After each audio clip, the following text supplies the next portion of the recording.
CMS Lahore के साथ मेरी बड़ी affiliation, I have been in forces for, मैं इनको बता रही थी कि for 5 years of my cadetship in Army Medical College, followed by 28 years in service. And the second last posting was in CMH Lahore.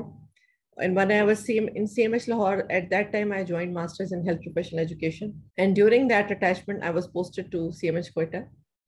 And so I, फिर जो sessions थे वो अटेंड करने हम कोयटा से आते थे. सो जैसे अब आप कह रहे हैं कि ये ऑनलाइन है, सीएमएच के अंदर है, सो इससे आइडियल तो हो नहीं सकता. एंड देन ड्यूरिंग दैट एमएचपीई मैंने रिजाइन किया आर्मी से, रिलीज ली, और फिर मैंने उसके बाद शालामार मेडिकल कॉलेज ज्वाइन किया. और जब मैंने अपना मास्टर्स क्लियर किया तो I was in Shalamar medical college. So मेरे लिए मास्टर्स जो है वो बड़ा इवेंटफुल था.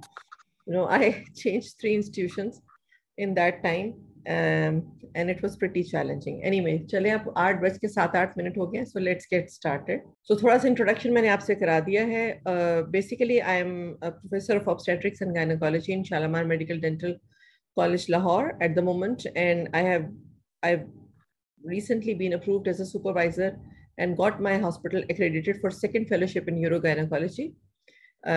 So in that context, I am a supervisor for urogynecology as well. Or at the moment, to leadership roles में, I am chairperson of the International Representative Committee, Royal College of Pakistan, and Asia Oceania Federation of Urogynecology Committee. I am the member and vice president of Punjab in Urogynecology Association. So आज हमने जिस मौजू पर बात करनी है, that is using feedback and reflection for critical thinking.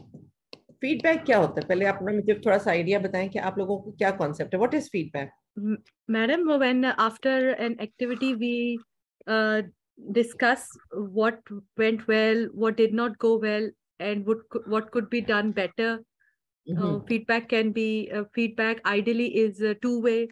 Like in after teaching session, if we take feedback from the students, we also take feedback from the teachers. And feedback is also, you know, when like when the teacher gives the session, a peer can also give the feedback. May I know who is talking? Ma'am, I'm Dr. Kuratulan. Okay, Kuratulan. Okay, all right. अच्छा, ठीक है, कुरतुलैन का ही ख्याल है. So what is the difference then between feedback and reflection? Ma'am, reflection, inaction and on action. Reflection is when a person who is doing something, when he reflects on what he did. But feedback is when you get it, you get the feedback from another person who observed you or who assessed you. Reflection आपके अपने काम की हो रही, आप करते हो, और feedback कोई और आपको करके देता है. रिफ्लेक्शन मैडम, हम अपने काम की खुद असेसमेंट करते हैं कि हमने अब ये लेक्चर लिया है तो कल मैं इसकी रिफ्लेक्शन करूंगा कि मैंने किस तरह लिया है, इसमें कोई कमी बेशी तो नहीं रह गई थी. फीडबैक जो है वो स्टूडेंट्स, फैकल्टी या कोई और थर्ड पार्टी जो है मुझे बताएगी कि आपका ये लेक्चर किस तरह का था, इसमें क्या कमियां थी, इसमें क्या अच्छी चीज थी, या कोई भी ओवरऑल अगर कोई मुझे बताएगा फीडबैक. तो ये जो लिखा हुआ है पहली स्लाइड में, ये आप पढ़ सकते हैं सलमान? जी ma'am. Study without reflection is a waste of time. Reflection without study is dangerous. Confucius. ये तो उसका जो ओनर है इस कोट का, उसका नाम है. So study without reflection is a waste of time, and reflection without study is dangerous. इससे आपको क्या समझ आती है? In reflection we can do before the session, during the session, after the session, in which we can analyze ourselves and the situation, and we can improve the future session and compare it with the previous one. जो feedback है, we can get from anyone. We can give our feedback after the session, and then we reflect on it, and then we can do the improvement in the future session. Ma'am, इससे ये भी समझ आता है कि reflection के बगैर कोई फायदा नहीं है. Reflection है कि हम उसको अपना unless you are processing something, you are trying to make sense out of whatever you have done. If you're not making sense out of it and you're not doing it with conscious awareness, so probably that is a waste of time, because then probably you're just आप एक road memory के साथ चल रहे हैं और उस road memory के साथ स्टीरियोटाइप चीजें आप दोहरा रहे हैं, but you are not in a process of improving yourself and probably not contributing to improvement of others. So that's why study without reflection is a waste of time, and reflection without study is dangerous. Second part को नहीं आप में से किसी ने elaborate किया? यार इसका यही है मैडम कि जो हम परफॉर्म करेंगे उसके बाद हम अपने आप को खुद सेल्फ रिफ्लेक्ट या सेल्फ असेस कर सकते हैं कि उसको हमने किस तरह से परफॉर्म किया। In other words, reflection आप उस वक्त कीजिए when you have put in certain amount of effort in something, right? So ये एक तरह से वो जो आपका एक silos है कि जिसमें हम assume कर लेते हैं कि we know everything and whatever I'm saying is 100% authentic, and we don't want to improve our own knowledge background before we go on to perform our task. So that उसके बाद अगर आप reflection करते हैं तो that is not actually helpful. That is actually dangerous because आप अपने pre-existing notions को ही strengthen कर रहे हैं without any actual factual evidential contribution कि आपने वाकई उसमें improvement किया. So पहले आप उसको study करें किसी चीज को और फिर आप उस पर reflect करें, और फिर जब आपने वो कर लिया काम तो फिर आप उसको next time ज़रा reflection is an ongoing process. So ma'am इसमें क्वेश्चन था जी, जो फीडबैक मिलता है किसी को किसी भी चीज में, कोई चाहे लेक्चर हो जाए किसी और आर्ट्स में किसी चीज में, उस फीडबैक के बाद हम उसको देखते हैं फिर रिफ्लेक्शन करते हैं, वो भी हो सकता है फीडबैक के बाद? या रिफ्लेक्शन इज सेल्फ चेंजिंग या सेल्फ असेसमेंट? no you ये अभी हम आगे जिससे भी हम we are going to go through the rest of the slides and you will see that these are all concepts which are interlinked. ये कोई mutually exclusive topics नहीं है, they are kind of interlinked. हर एक का किसी ना किसी के साथ connection बनता है. That is why इन तीनों topics को combine करके ये topic आज का बना है कि using feedback and reflection for critical thinking. So जो इसकी standard definition है वो ये है कि feedback is information given to the learner about learner's performance relative to learning goals or outcomes, right?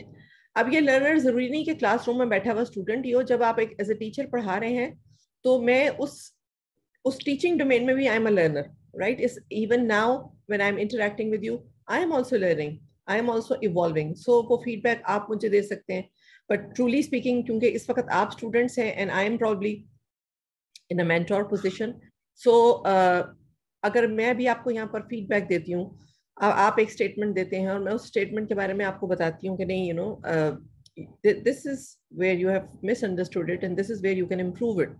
So then that piece of information is actually feedback, and that feedback has to relate to your learning goals and learning outcomes, right? आप चाहे वो verbal दें, it can be written, it can be gestural feedback आप कैसे दे सकते हैं? Ma'am जैसे आपका स्टूडेंट कोई प्रोसीजर आपको करके दिखा रहा, आपको पेशेंट के सामने जैसे, और आपको वो गलत लग रहा है, आप उसको इशारा करके रोक सकते हैं जैसे, या फिर कोई जैसे वो कोई गलत बात बोल रहा है तो हम जैसे आई से एक्सप्रेशन दे देते हैं कि ये जेस्चरल है. So body language. PAT on the back.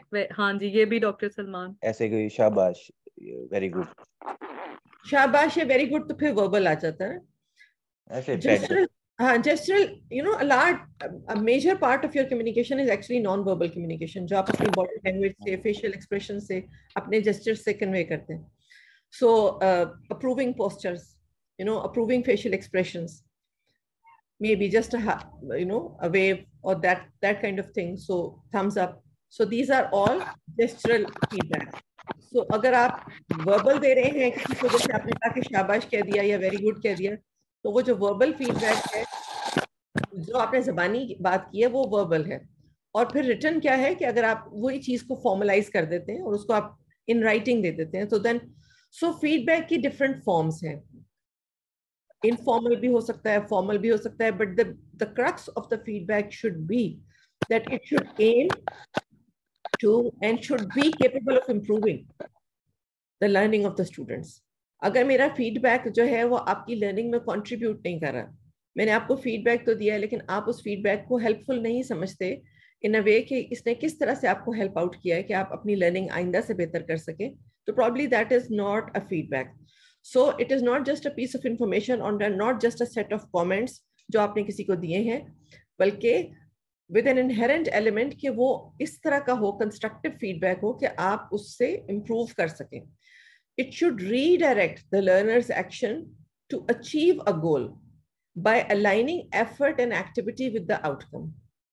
So जब मैं भी feedback दूंगी आपको तो I should have this thing in mind कि आपसे मैं इस activity के बाद what am I expecting you to be good at or what I am expecting you to learn. और अगर उसमें प्रोसेस में मुझे लगता है कि आप जो एफर्ट पुट इन कर रहे हैं, ये जो प्रोसेस है, it's not just the end product, the process of performing that task, उस प्रोसेस में आप कहीं गलती कर रहे हैं जिससे मुझे एज अ टीचर या एज अ कोच ये अंदाजा होता है कि टुवर्ड्स द एंड प्रॉब्ली आप वो गोल अचीव नहीं कर पाएंगे या उतना सेटिस्फैक्ट्री लेवल उसका नहीं अचीव कर पाएंगे. तो मैं आपको उसमें फीडबैक देती हूँ ताकि आपके एक्शंस जो हैं वो रीडायरेक्ट हो जाएं. So that once we complete that task, आप वो suggested outcome achieve कर पाएं. So that is actually the main crux of feedback. इसके बारे में अगर कुछ आपका क्वेश्चन है या आप कुछ कमेंट्स करना चाहते हैं तो बताइए, फिर हम वरना आगे चलते हैं. मैम, जेस्चर से जो फीडबैक देते हैं वो एक्सेप्टेड होता है? मेरा ख्याल था कि शायद वो नहीं देना चाहिए. जेस्चर से बेहतर फीडबैक वर्बल है और वर्बल से बेहतर रिटन है, लेकिन ऐसा नहीं है कि एक्सेप्टेड नहीं होता. यानी कुछ चीजें जो आपकी कॉन्टेक्स्ट बेस एवरीडे लाइफ में चल रही हैं साथ साथ, यू कांट एग्जाम्स में या डिफरेंट सिचुएशंस में we are requested and we are asked to control our gestures, especially disapproving gestures. तो अगर तो आप ऐसी सिचुएशन में बैठे हुए हैं जहां पे आप एक समेटिव असेसमेंट कर रहे हैं, so वहां पे probably gestural arrangement then gestural feedback is not a very welcome approach. लेकिन जहां पे आप एक formative environment में काम कर रहे हैं and you are still in the process of learning, वहां पे अगर आप gestural feedback देते हैं तो that should have a place. जी मैम. ठीक है. So next है कि feedback जब हमें समझ आ गया तो feedback important क्यों है, क्यों देना चाहिए. अगर मैं नहीं भी आपको feedback देती तो क्या फर्क पड़ेगा? To improve the मोटिवेशन हो session, जाती to है, improve yourself. लर्निंग इम्प्रूव नहीं होगी. कोई गलती हो तो वो करेक्ट हो सकती है और इम्प्रूवमेंट के चांसेस बेहतर हैं फीडबैक के साथ. एक थोड़ी सी खुशी भी हो जाती है, कोई अगर पॉजिटिवली फीडबैक देता है तो उससे हम फिर मोटिवेट होकर उसको और बेहतर करने की कोशिश करते हैं. You feel you have developed that feeling of bonding and you develop that feeling of bilateral communication, right? आपको लगता है कि जी the person who's mentoring you or who's coaching you is genuinely interested in your development. So basically feedback is useful to promote a culture of learning and development. So development तभी होती है जब आपको ये लगता है कि somebody is interested in your development, right? So अगर आपको ऐसा नहीं लगता और आपको ये लगता है कि whatever you are doing, आप उसे isolated environment में कर रहे हैं, nobody is actually focused on redirecting you, तो फिर आप डेवलप नहीं कर पाते. और जब आपने डेवलप करना है तो उस डेवलपमेंट के लिए इम्पोर्टेंट है कि पॉजिटिव फीडबैक भी दिया जाए और नेगेटिव फीडबैक भी दिया जाए. सो क्या डिफरेंस है पॉजिटिव और नेगेटिव फीडबैक? पॉजिटिव फीडबैक में आप उसको उसकी अच्छी चीजें बता रहे होते हैं तो आप सैंडविच टेक्निक में दें उसको. नेगेटिव फीडबैक तो हम डिस्करेज कर देंगे ना. तो फीडबैक तो हमारा मकसद तो इम्प्रूवमेंट है. पॉजिटिव में कि आप उसमें गुड थिंग्स जो है उसको एड्रेस करें और जो उसने अच्छा काम किया है. जैसे हम किसी बच्चे को देते हैं तो हम उसके सेशन के बारे में उसको बताएंगे कि ये आपने अच्छा किया है, वहां से आप स्टार्ट करें. फिर जो उसने गलतियां की हैं या इम्प्रूवमेंट के लिए जो फिर हम वो बताएं उसको, और फिर एंड में इस तरह बताएं कि वो डिस्करेज ना हो. फीडबैक का मकसद जैसे आपने बिल्कुल बताया कि टू इम्प्रूव द लर्निंग है, for development of the personality, development of learning है.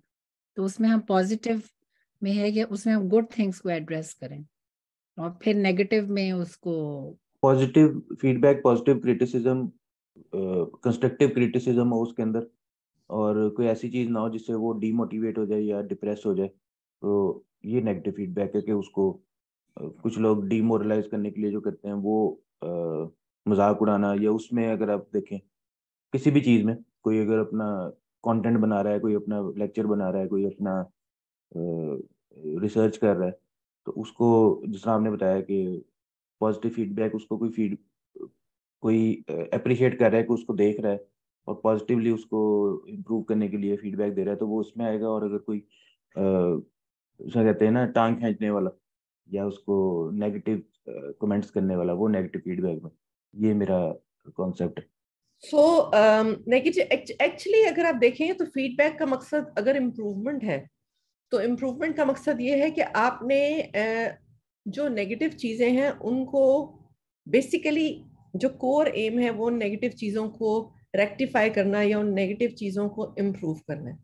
पर अगर आप स्ट्रेट अवे नेगेटिव से ही बात शुरू कर लेते हैं तो दूसरे बंदे को ये अंदाज़ा नहीं होता कि या ये इनकरेजमेंट फील नहीं होती कि जो उसने एफर्ट पुट इन की थी उसकी कोई पॉजिटिव चीज़, उसमें कोई पॉजिटिव चीज़ थी भी या नहीं थी, और अगर थी तो क्या आपने उसको नोटिस भी किया या नहीं किया।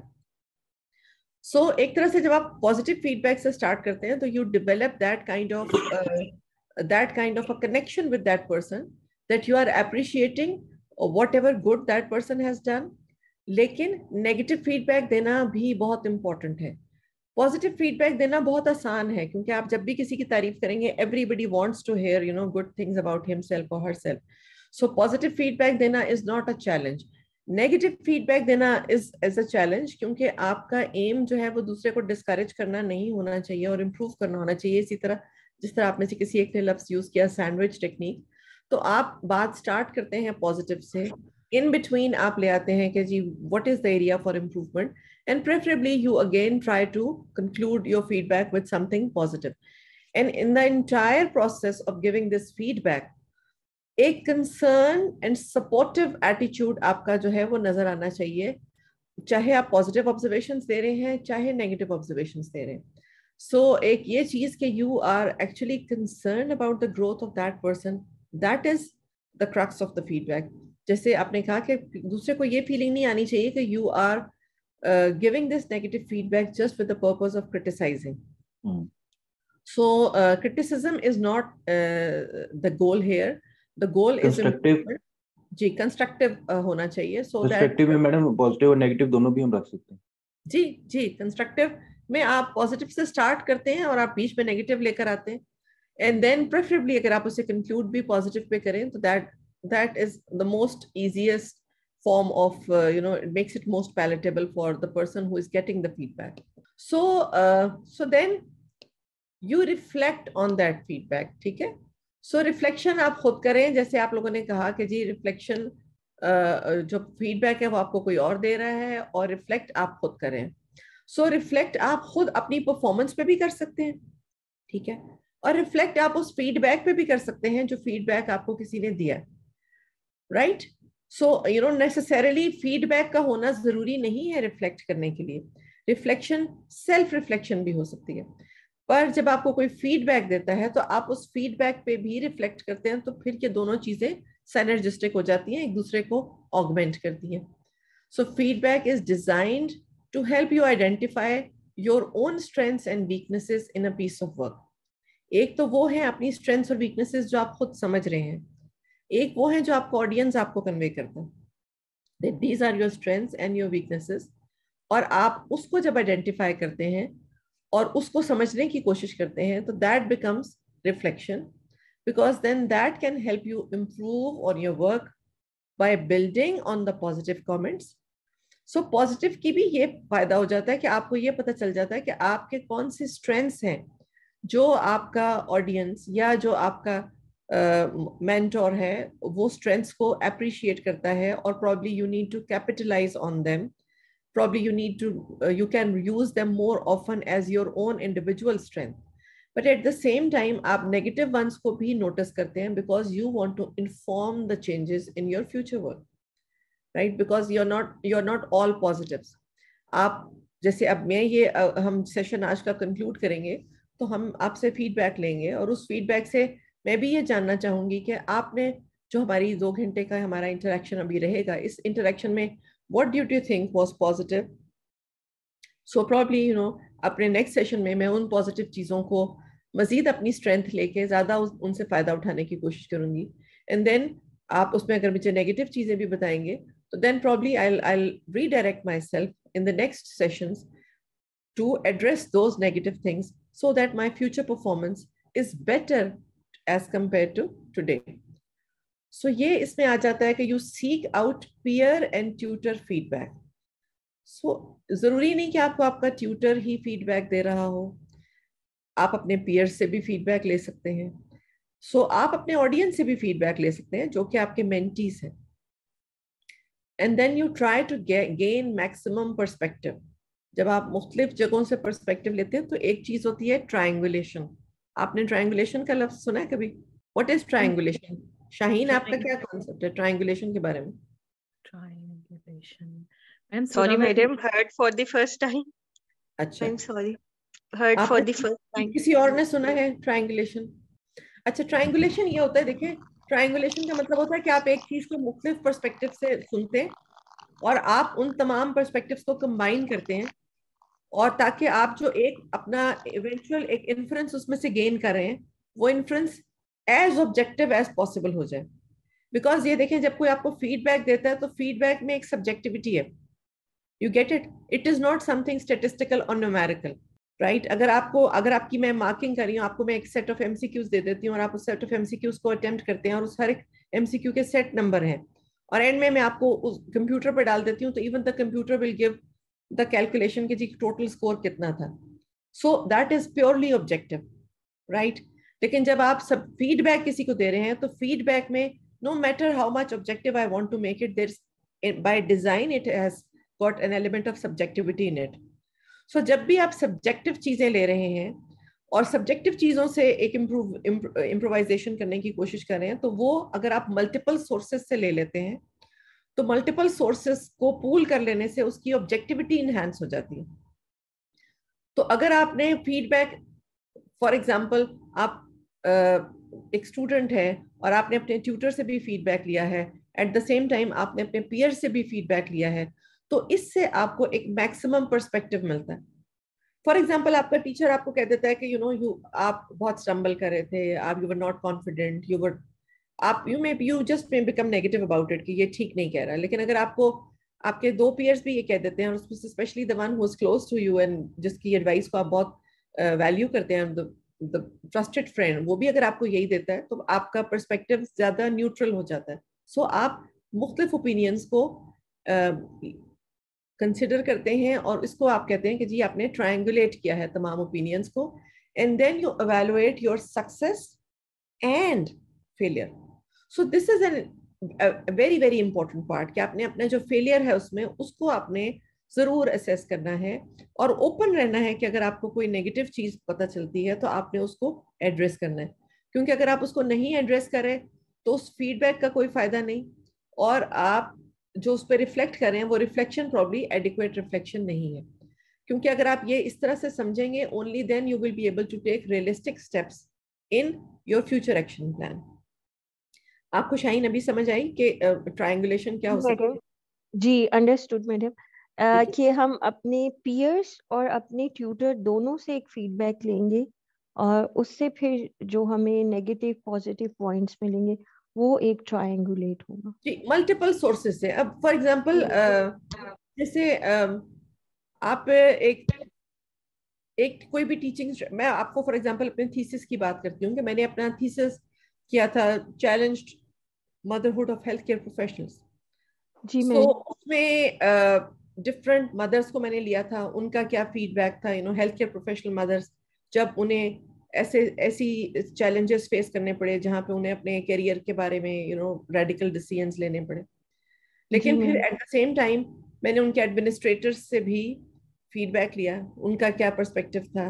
एट द सेम टाइम यानी उनके जिन बच्चों की वजह से उनको वो चैलेंजेस फेस करने पड़ रहे थे, अगर उनके कोई स्पेशल नीड्स थी तो उनके जो कोचेस थे उनका क्या पर्सपेक्टिव था।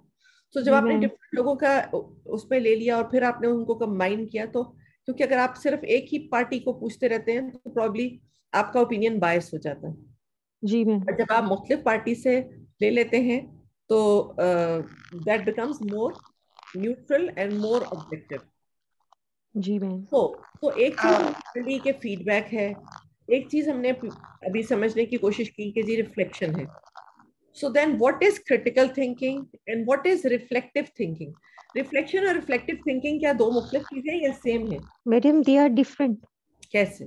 मैडम, रिफ्लेक्टिव थिंकिंग तो आप उस चीज पे करेंगे ना जो आप कर चुके हैं, पर क्रिटिकल थिंकिंग तो आप ऐसे की भी कर सकते हैं जो आपने भी करना है। सही, critical thinking can be thinking out of the box, right, और रिफ्लेक्टिव थिंकिंग आपने ये होती है कि आपने कोई काम किया है या करना है तो आप उससे रिलेटेड होती है।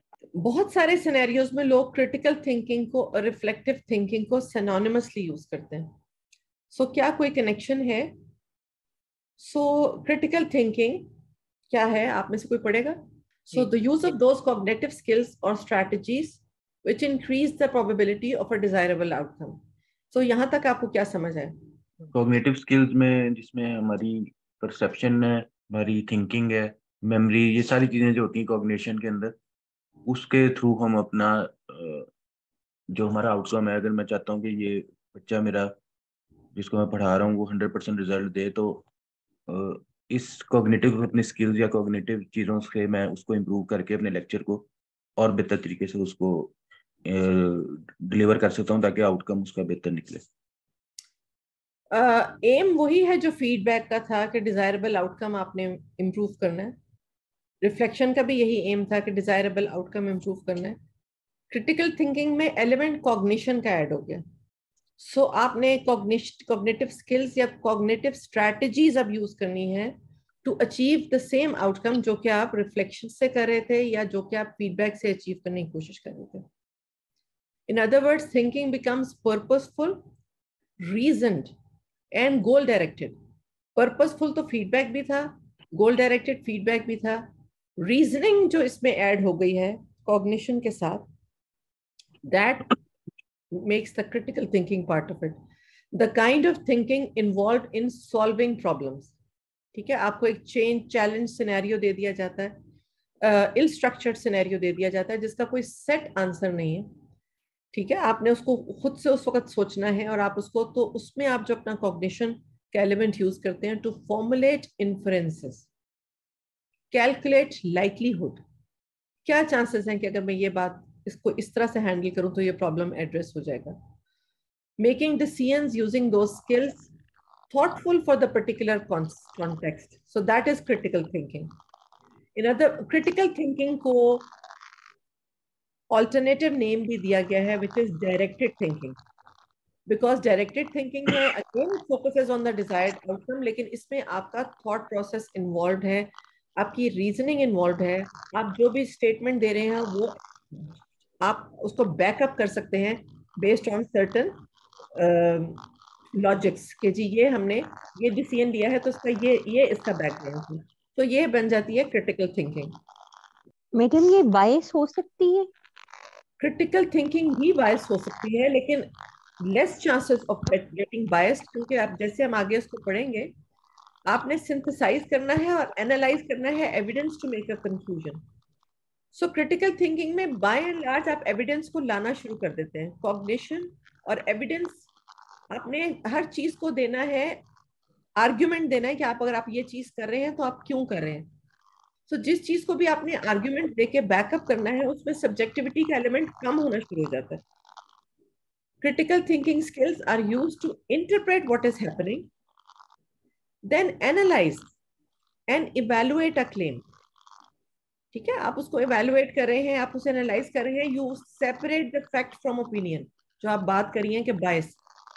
So it becomes less of an opinion and more of a factual sort of thing to provide solid evidence for an argument. जैसे हम अगर अब आप इसको अपनी हिस्ट्री टेकिंग में ले आए, आपका एक स्टूडेंट है वो आपसे हिस्ट्री टेकिंग लेता है और हिस्ट्री आपको अपनी सुनाता है और आप उससे पूछते हैं, हिस्ट्री सुना देता है, एग्जामिनेशन सुना देता है, वॉट एवर क्लिनिकल इंफॉर्मेशन ही और शी हैज, और आप उसे बाद में कहते हैं कि जी अच्छा व्हाट इज योर डायग्नोसिस और what is your differential diagnosis, वो आपको एक लिस्ट ऑफ 2-3 डिफरेंशियल डायग्नोसिस दे देता है।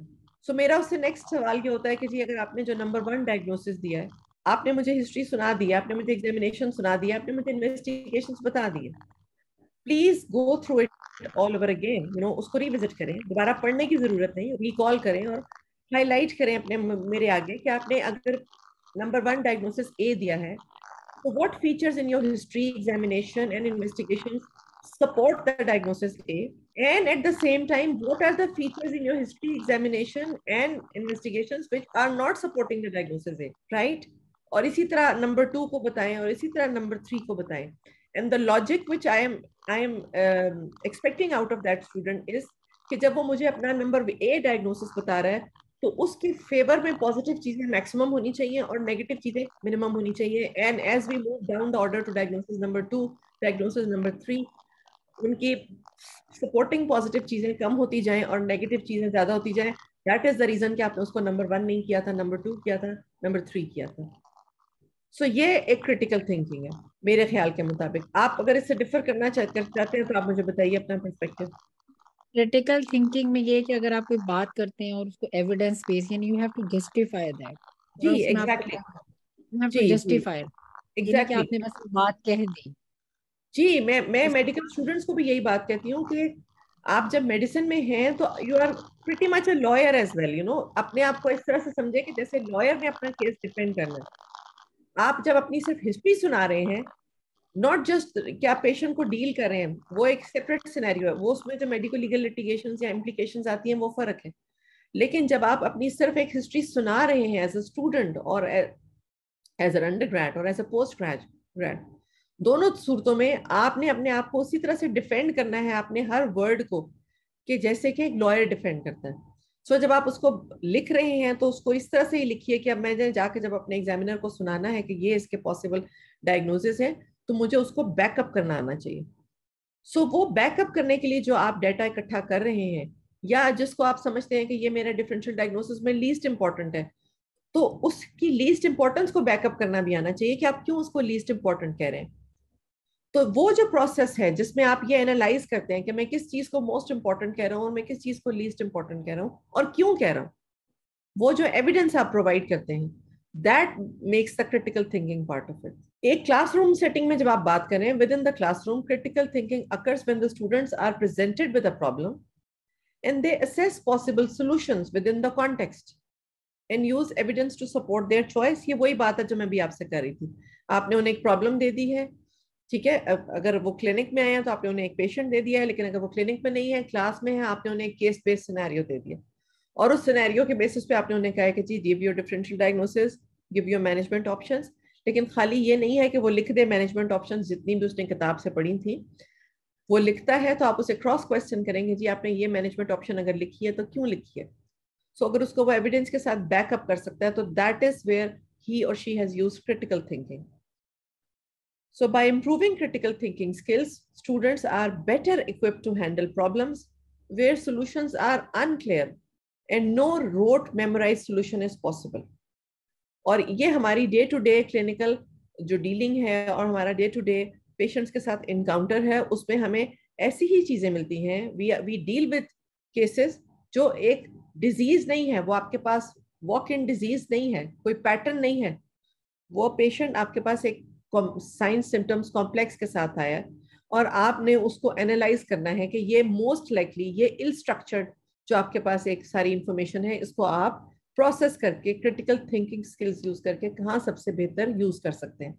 So it is iterative. Iterative क्या होता है? रिपीट हो रहा होता है बार बार.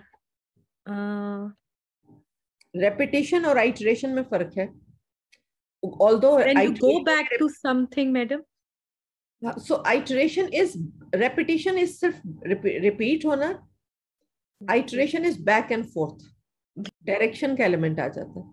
ठीक है, आप analyze करते हैं एक information को, you go back to the available information, you analyze it again.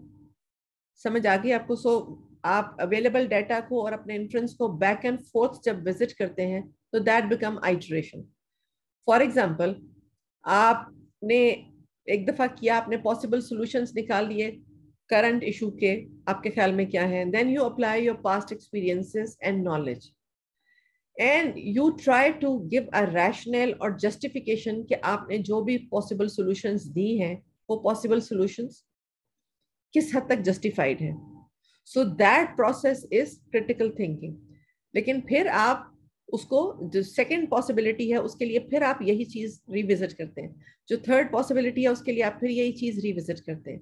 So it is N basically जो आप क्लिनिकल कॉन्टेक्स्ट में जब आप क्रिटिकल थिंकिंग करते हैं तो ये एक आइटरेटिव प्रोसेस है, आप रिविजिट करते हैं बार बार। एक पेशेंट आता है, आप उसकी इंफॉर्मेशन सुनते हैं, एनालाइज करते हैं, आप क्रिटिकल थिंकिंग करते हैं। नेक्स्ट टाइम आप उस पेशेंट को, वो आपको दोबारा विजिट करता है, there are certain other pieces of information which are there, so you don't get stuck to your original opinion. There are times के जब आप इन्वेस्टिगेशंस आती हैं, बाकी चीजें, as the patient is progressing, आप अपने ओपिनियन को रिविजिट करते हैं based on those new facts which are available. So इसमें एक element of iteration रहता है. So ये critical thinking का मॉडल है कि जो भी आपका available evidence है उसकी बेसिस पे आप उसको revisit करते हैं.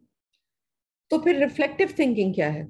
रिफ्लेक्टिव थिंकिंग जब आप कोई काम कर चुके होते हैं उसके बाद आप उसके बारे में सोचते, जैसे हम अभी बात कर रहे थे मैडम के what went well, what did not go well, what could be done better. Okay, reflective thinking जो है, it is a part of critical thinking process. आप जो पूरी क्रिटिकल थिंकिंग कर रहे थे उसी का एक कंपोनेंट है which refers specifically to the process of analyzing and making judgments about what has happened. जैसे आपने कहा कि एक चीज हो चुकी है, ठीक है, जब तक आप अभी मिसाल के तौर पे एक पेशेंट का एक्शन प्लान बना रहे हैं, आपके पास पेशेंट आया है, आपने उसकी हिस्ट्री सुनी, आपने उसकी एग्जामिनेशन सुना, आपने उसकी इन्वेस्टिगेशन समझी और आपने उसका एक एक्शन प्लान डिवाइस किया, सो दैट इज क्रिटिकल थिंकिंग. अब वो आपके पास सेकेंड टाइम विजिट करने के लिए आया है और आप उसे रिविजिट करते हैं बेस्ड ऑन हिज और her progress, and then you try to think कि आपने जो किया था, जो आपने उसको मैनेजमेंट ने इनिशियली एडवाइस की थी, वो कितनी ठीक थी, नेक्स्ट टाइम आपने उसको किस तरह से इम्प्रूव करना है. या इसी तरह से एक स्टूडेंट है, उसको आपने एक पीस ऑफ इंफॉर्मेशन दिया था और नेक्स्ट टाइम अब वो आपके पास आया है और आप उसकी परफॉर्मेंस या उसकी जजमेंट इंप्रूवमेंट अब देखते हैं, then you again make a judgement के about what you did, how it actually helped in improving, और आप अब next time based on that consequence about what has happened, आप कैसे इसको अब नेक्स्ट टाइम बेहतर कर सकते हैं. तो ये जो थॉट प्रोसेस है ये रिफ्लेक्टिव है, यानी इसमें आप basically you are referring to what has happened.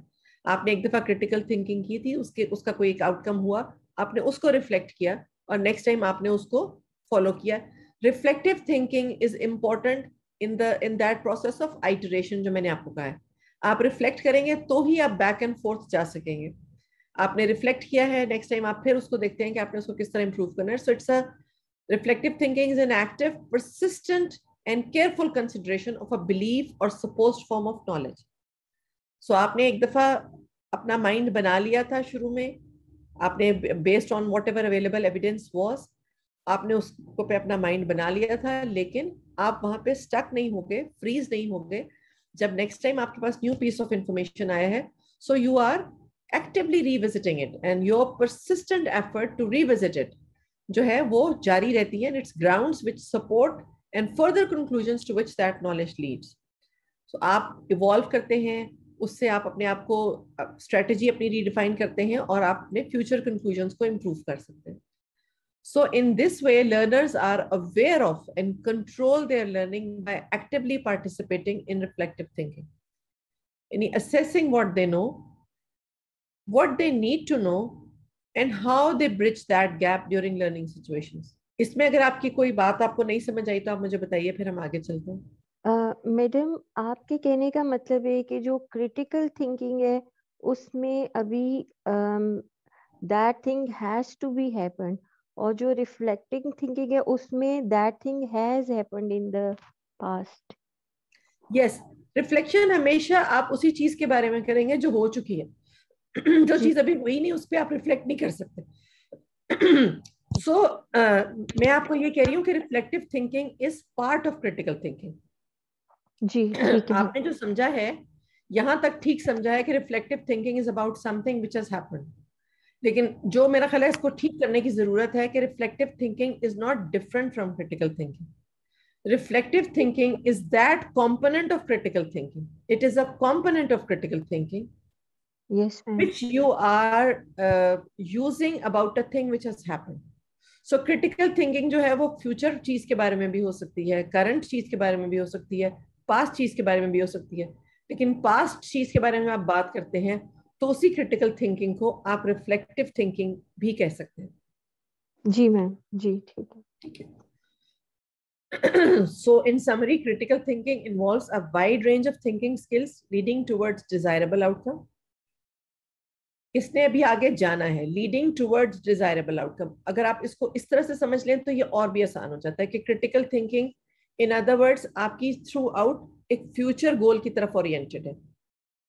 और reflective thinking focuses on process of making judgements about what has happened. आपने क्रिटिकल थिंकिंग की थी, उसका क्या आउटकम हुआ, उसको जब आप क्रिटिकली ही एनालाइज कर रहे हैं तो उसको आप कहते हैं ये reflective thinking. You know, you justify action, you solve problems, you get a deeper meaning out of it, then you go to adopt certain changes. अपनी assumptions, attitudes, values और beliefs को आप revisit करते हैं and you revisit your experiences. So that part, जो पहले आपने action plan बनाया था, that was critical thinking. लेकिन जब आप अपने experience से उसको revisit करते हैं तो that becomes a reflective thinking. Clear? Yes, ma'am. Yes, ma'am. So reflective thinking helps develop higher order thinking skills by prompting the learner to relate new knowledge to prior understanding. आपने पहले जो समझा था, अब उसके ऊपर कुछ नई इंफॉर्मेशन आ गई है, आप उन्हें कोरिलेट करते हैं. You think in both abstract and conceptual terms. Analyze किया आपने उसको. Apply specific strategies in novel tasks. कोई आपको नया टास्क ऐसा मिल गया जिसकी कोई सेट सोल्यूशन नहीं है, आपने स्पेसिफिक स्ट्रैटेजीज यूज की हैं, and then you try to make sense of your own thinking and learning strategies. आपने किया था, वो ठीक था, गलत था, उसका क्या आउटकम हुआ था. So that becomes a reflective thinking. So reflection आप, इसका मतलब है अकेले ही बैठ के कर सकते हैं खुद ही से, या कि और लोग आपकी मदद कर सकते हैं रिफ्लेक्शन में. मैडम, जैसे डीब्रीफिंग सेशन टाइप होता है तो उसमें तो आप देखें ना, पूरी टीम अपने एक्शन पे रिफ्लेक्ट कर रही है एक तरह से. फॉर एग्जांपल पीपीएच हो गया है, आपने मैनेज किया, बाद में पूरी टीम रिफ्लेक्ट कर रही है, तो जरूरी तो नहीं कि हर बार इंडिविजुअल हो. इनके साथ कौन एग्री करता है या डिसएग्री करता है? मैडम, जो आप अपना एनालिसिस खुद करते हैं वो ज्यादा बेटर होता है एज कंपेयर टू अगर आप खुद को अच्छा एनालाइज करें. लेकिन दोनों साइड से, बोथ साइड से अगर आपको फीडबैक मिले तो ये ज्यादा अच्छा है. नहीं, अगर हम एज ए टीम वर्क काम कर रहे हैं मैडम, जैसा सर्जरी है तो उसमें एक सर्जन है, फिर एक उसके असिस्टेंट है सर्जन, फिर एनेस्थेटिस्ट है. अल्लाह ना करे उसमें कोई अगर ऐसी मिसहैप होता है या कोई भी ऐसी प्रॉब्लम ड्यूरिंग द सर्जरी आती है तो उसको हम बाद में रिफ्लेक्ट करते हैं कि क्या चीज़ बेहतर हो सकती थी. वो डॉक्टर कुर्तलाइन इस बारे में कह रहे हैं कि ये कब टीम वर्क के तौर पे भी हो सकता है, और अगर सिंगली अगर मैं कोई लेक्चर दे रहा हूँ या कोई अगर इंडिविजुअल काम कर रहा हूँ वो मैं अपनी सेल्फ रिफ्लेक्शन फिर खुद करता हूँ. इस तरह तो टीम वर्क के तौर पे भी हो सकती है और इंडिविजुअल भी. मैम, और इवन अगर हम जैसे कोई वर्कशॉप करा रहे हैं, अगर हम 3 फैसिलिटेटर्स हैं, एक वर्कशॉप करा रहे हैं, तो अगर हम उस पे रिफ्लेक्ट करेंगे तो हम इंडिविजुअल के अलावा एक टीम भी तो रिफ्लेक्ट करेगी ना. So reflection can be individual and reflection can be collective. ठीक है, दोनों हो सकती हैं. आप लोगों ने बड़ा अच्छा इसको पॉइंट आउट किया सारा, और बड़े अच्छी examples the. So what is individual reflection? You know, there are certain researchers जो, जैसे शुरू में किसी ने ये भी कहा कि जी जब आप खुद से अपने आप को एनालाइज करते हैं तो ज्यादा अच्छा कर सकते हैं. सो देयर आर प्रोपोनेंट्स जो कहते हैं कि reflection is basically an individual activity and only personal reflection can lead to increase in the knowledge.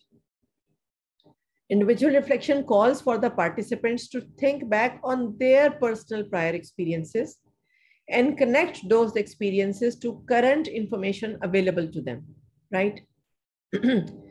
It allows the user to tap their individual emotions in a safe environment to gain a deep learning. यानी आप threaten नहीं feel करते जब आप individually reflect कर रहे हैं. तो अगर आपको अपनी नेगेटिव चीजें भी पता चल जाती हैं तो आपको ये डर नहीं होता कि लोग आपको क्रिटिसाइज करेंगे. So this is important because it allows learner to feel confident to attempt new skills and think through all options without a chance of ridicule. So इसकी strength है individual reflection की भी. और उसमें अगर ऐसे स्टूडेंट, अगर आप as a medical graduate, undergraduate हैं तो आप कहते हैं कि individual reflection through writing activities. कई स्टूडेंट्स को आप देखें कि वो पढ़ते हैं, पढ़ने के बाद उसको लिखते हैं. ठीक है, वो लिखना क्या है वो भी एक रिफ्लेक्शन है। या कुछ स्टूडेंट्स की आदत होती है कि वो पढ़ते हैं उसके बाद वो किसी और को पढ़ाते हैं। अब अगर पढ़ाने के बाद आप उस बंदे से भी फीडबैक ले रहे हैं और उस पर रिफ्लेक्ट कर रहे हैं, that becomes a collective reflection. जहां तक राइटिंग का प्रोसेस है उसमें क्योंकि दूसरी पार्टी इन्वॉल्व नहीं है, तो when you are writing, performing writing activities, that has the most potential for increasing critical thinking skills when you are doing it individually. आपने एक असाइनमेंट की है, एक टास्क किया है, उसकी बेस पे फॉर एग्जांपल आप गूगल पे चले जाते हैं या आप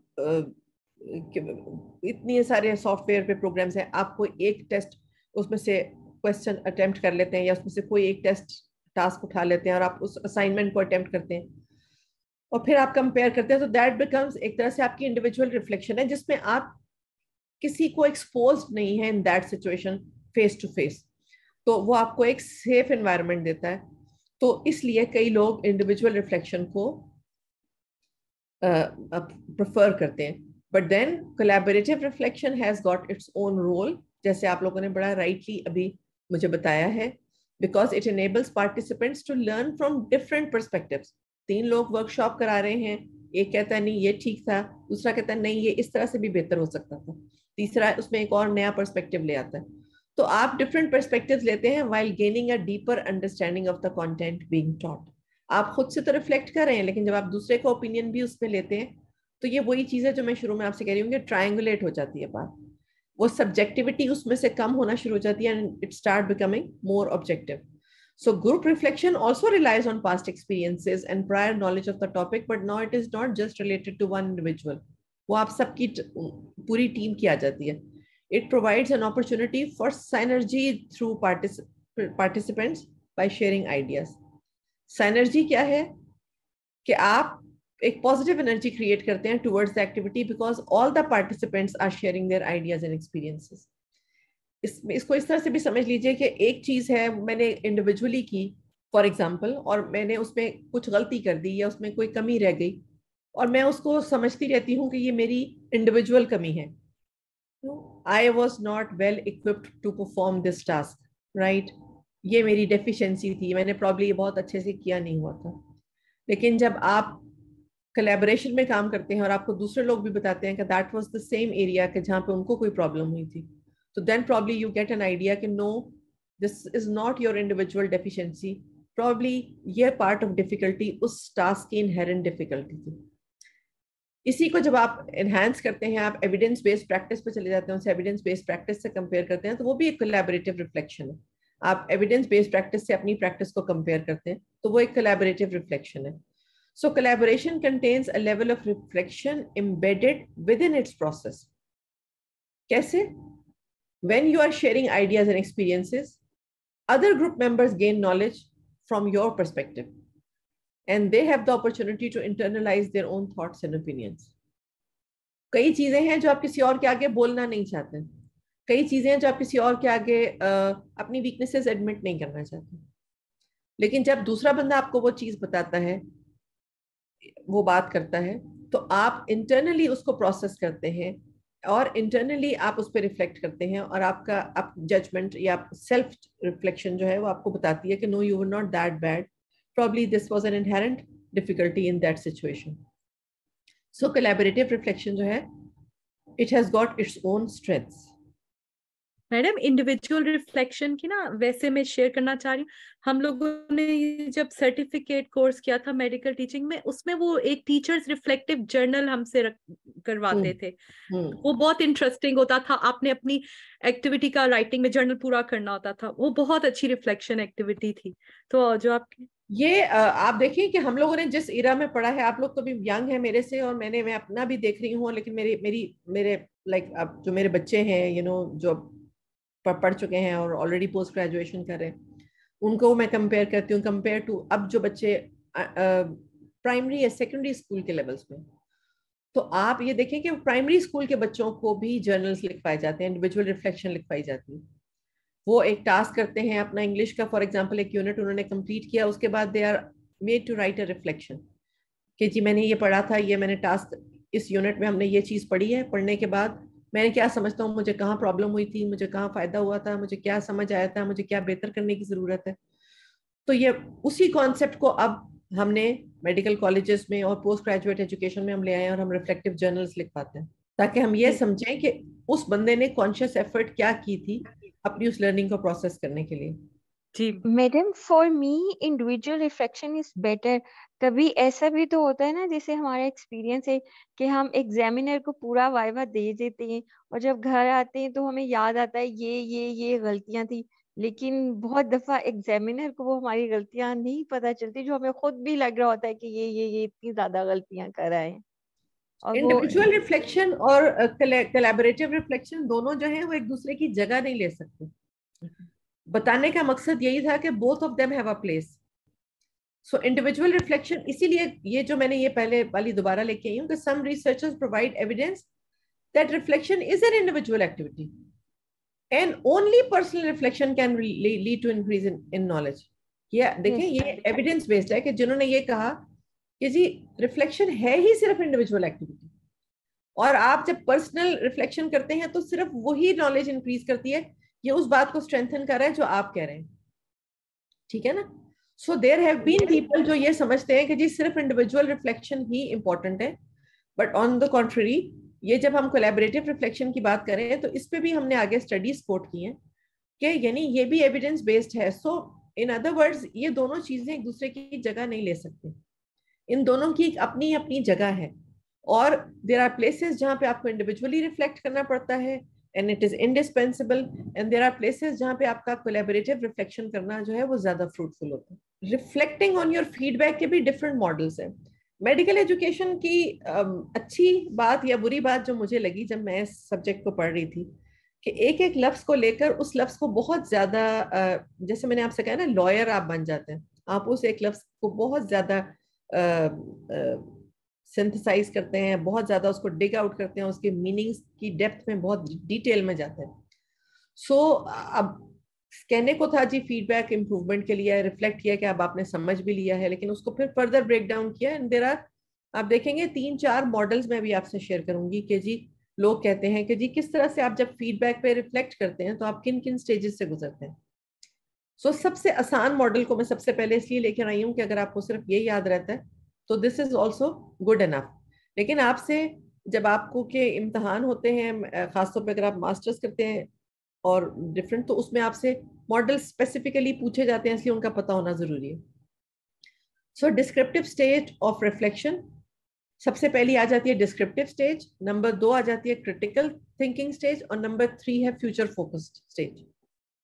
सो डिस्क्रिप्टिव स्टेज में आप you are just trying to make the sense, try to identify the main points of the feedback, preferably write them down to refer to later, and keep a track and identify common mistakes।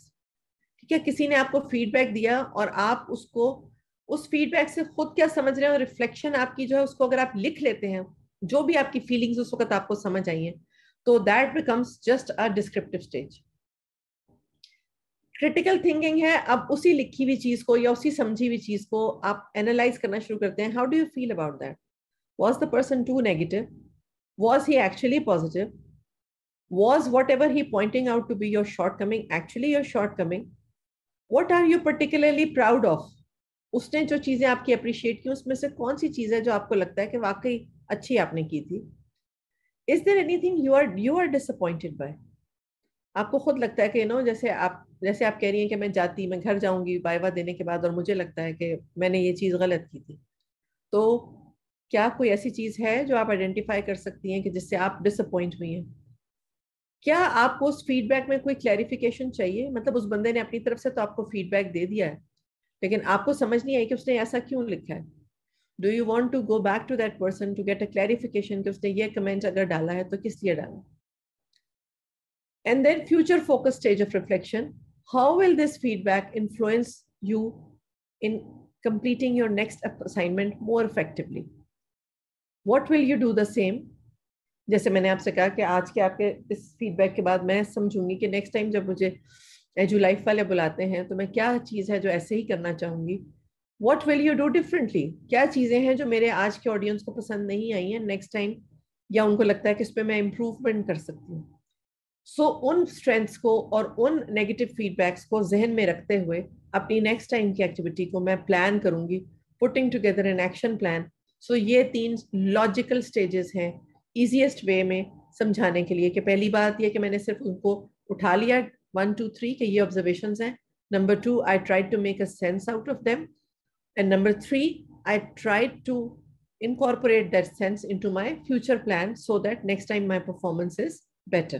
ये एक और model है जिसमें उन्होंने यही reflection को 5 phases में ले गए हैं, जिसमें उन्होंने कहा reporting, responding, relating, reasoning, reconstructing. Reporting फिर वही है कि वो चीज हुई कैसे, आपने मनोन वैसे ही बता दी। रिस्पॉन्डिंग में आपने अपना ओपिनियन शामिल कर दिया उसके अंदर, offering your own opinion on the topic, ये आपकी रिस्पॉन्स उसमें शामिल हो गई है। Relating, connecting the 2 concepts together, उसने ये कहा, मैंने ये कहा, और मुझे लगता है कि this is where we have a common ground. Reasoning, explaining why the concepts go together, अगर कॉमन ग्राउंड कोई नजर आई है तो वो क्या नजर आई। आप सीएमएच से हैं, मैं भी सीएमएच से रही हूँ, तो अगर मैं आपके साथ एक बात पे एग्री करी हूँ तो मे बी कि हम, क्योंकि एक सिमिलर बैकग्राउंड से, और हम उसका कॉन्टेक्स्ट बेहतर समझ सकते हैं। So probably that is the reason कि हम वहाँ पे we had the same opinion.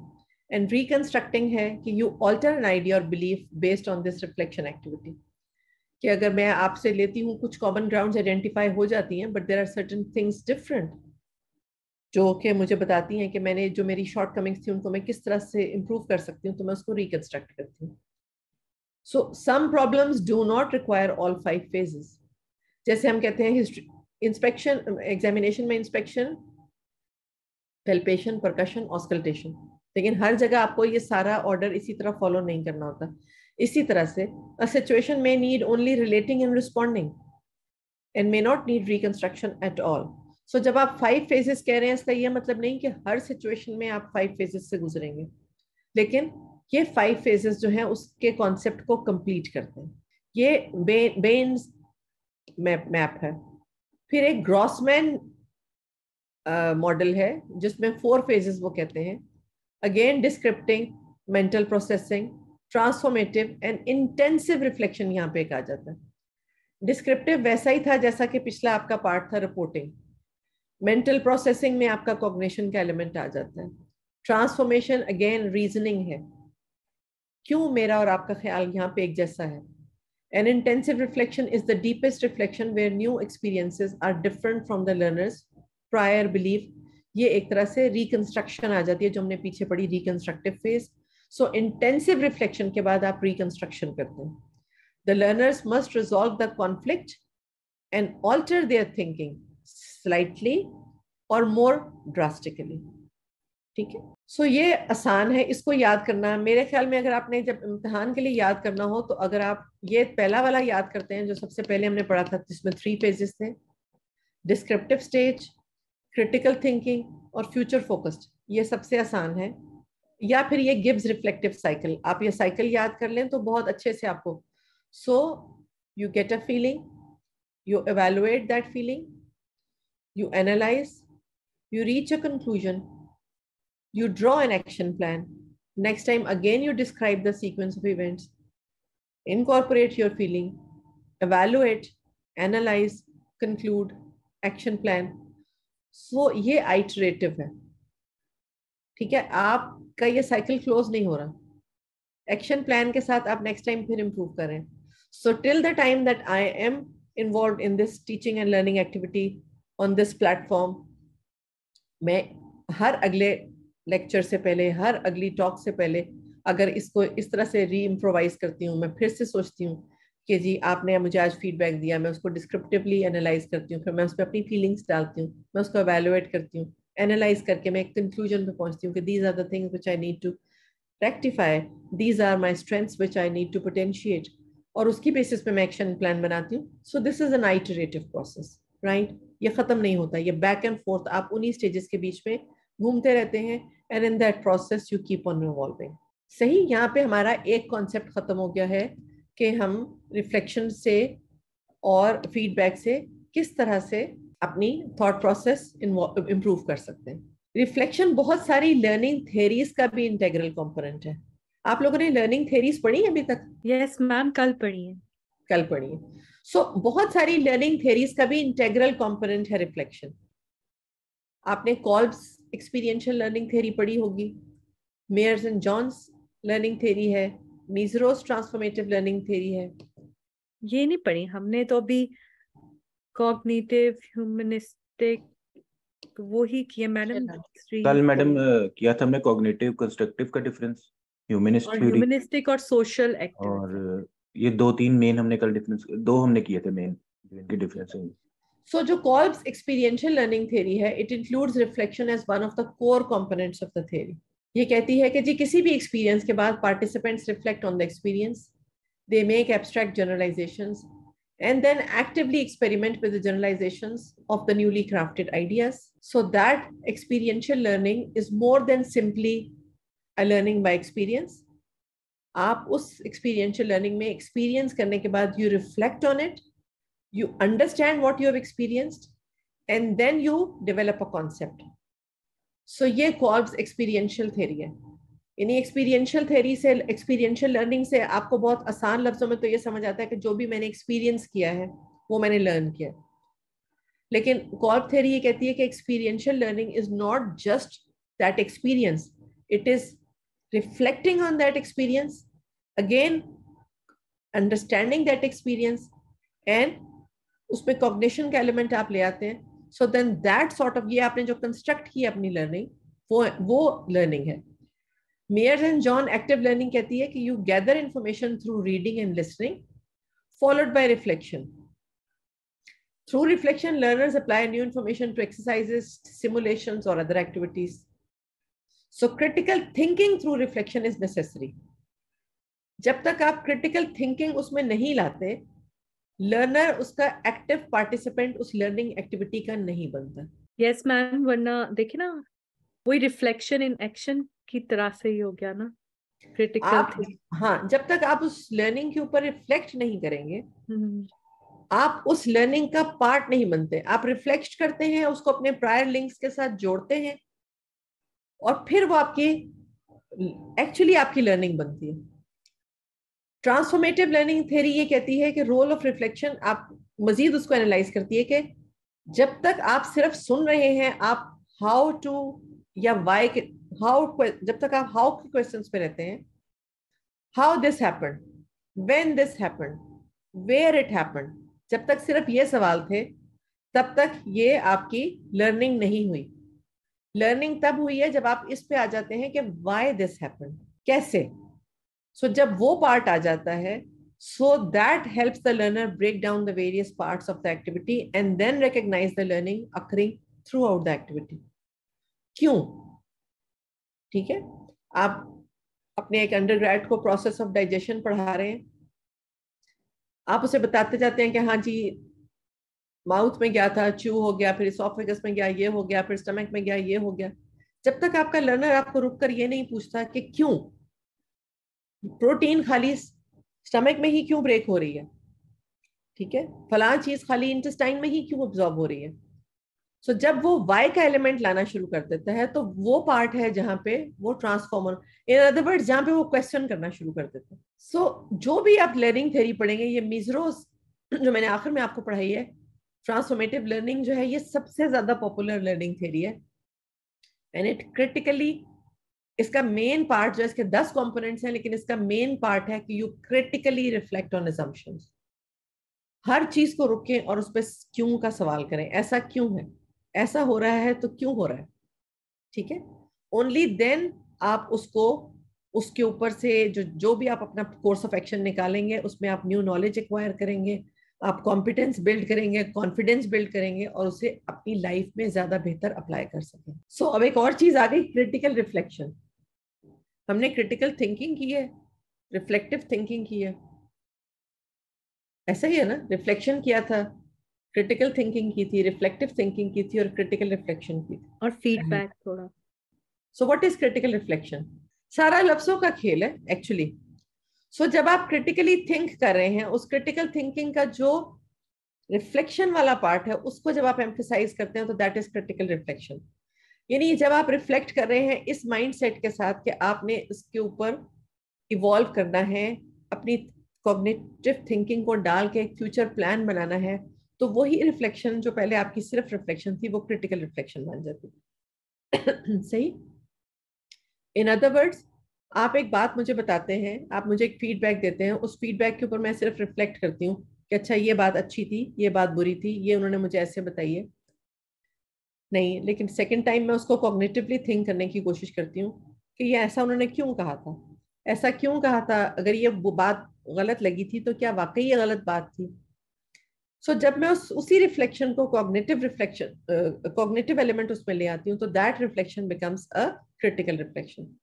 It is an important activity in which people recapture their experience, think about it, mull it over and evaluate it. नहीं, कोई feedback देता है madam, जब sorry आपकी बात का कोई फीडबैक देता है तो हम उसको फिर सोचते हैं, अपने कॉग्निटिव एलिमेंट लाते हैं और उसके बाद जो हम अपने उसमें इम्प्रूवमेंट लेके आते हैं या जो भी हम चेंजिंग करते हैं वो सोचते हैं, वो क्रिटिकल रिफ्लेक्शन है उस चीज की। वो क्रिटिकल रिफ्लेक्शन के बाद है। Critical reflection varies from critical thinking in that reflection allows learner to personally connect with the information and understand it more deeply based on one's past experiences or prior knowledge. ठीक है, आप अपने past knowledge से भी, अपने past experience से भी जो आपने गेन किया था वो, और जो आपको करंट फीडबैक मिला है, उसकी बेस पे जब आप उसको कंबाइन करके अपनी लर्निंग स्ट्रेटजीज इवॉल्व करते हैं तो उसको आप कहते हैं कि ये क्रिटिकल रिफ्लेक्शन है। किसी ने कोई क्वेश्चन भी डाला? ठीक है मैम। ओके, सो राइट मैडम ये काइंडली स्लाइड आप शेयर कर देंगी आफ्टर लेक्चर? हाँ जी, ये मैंने इनके पास है, जुलाई वालों के पास। Thank you.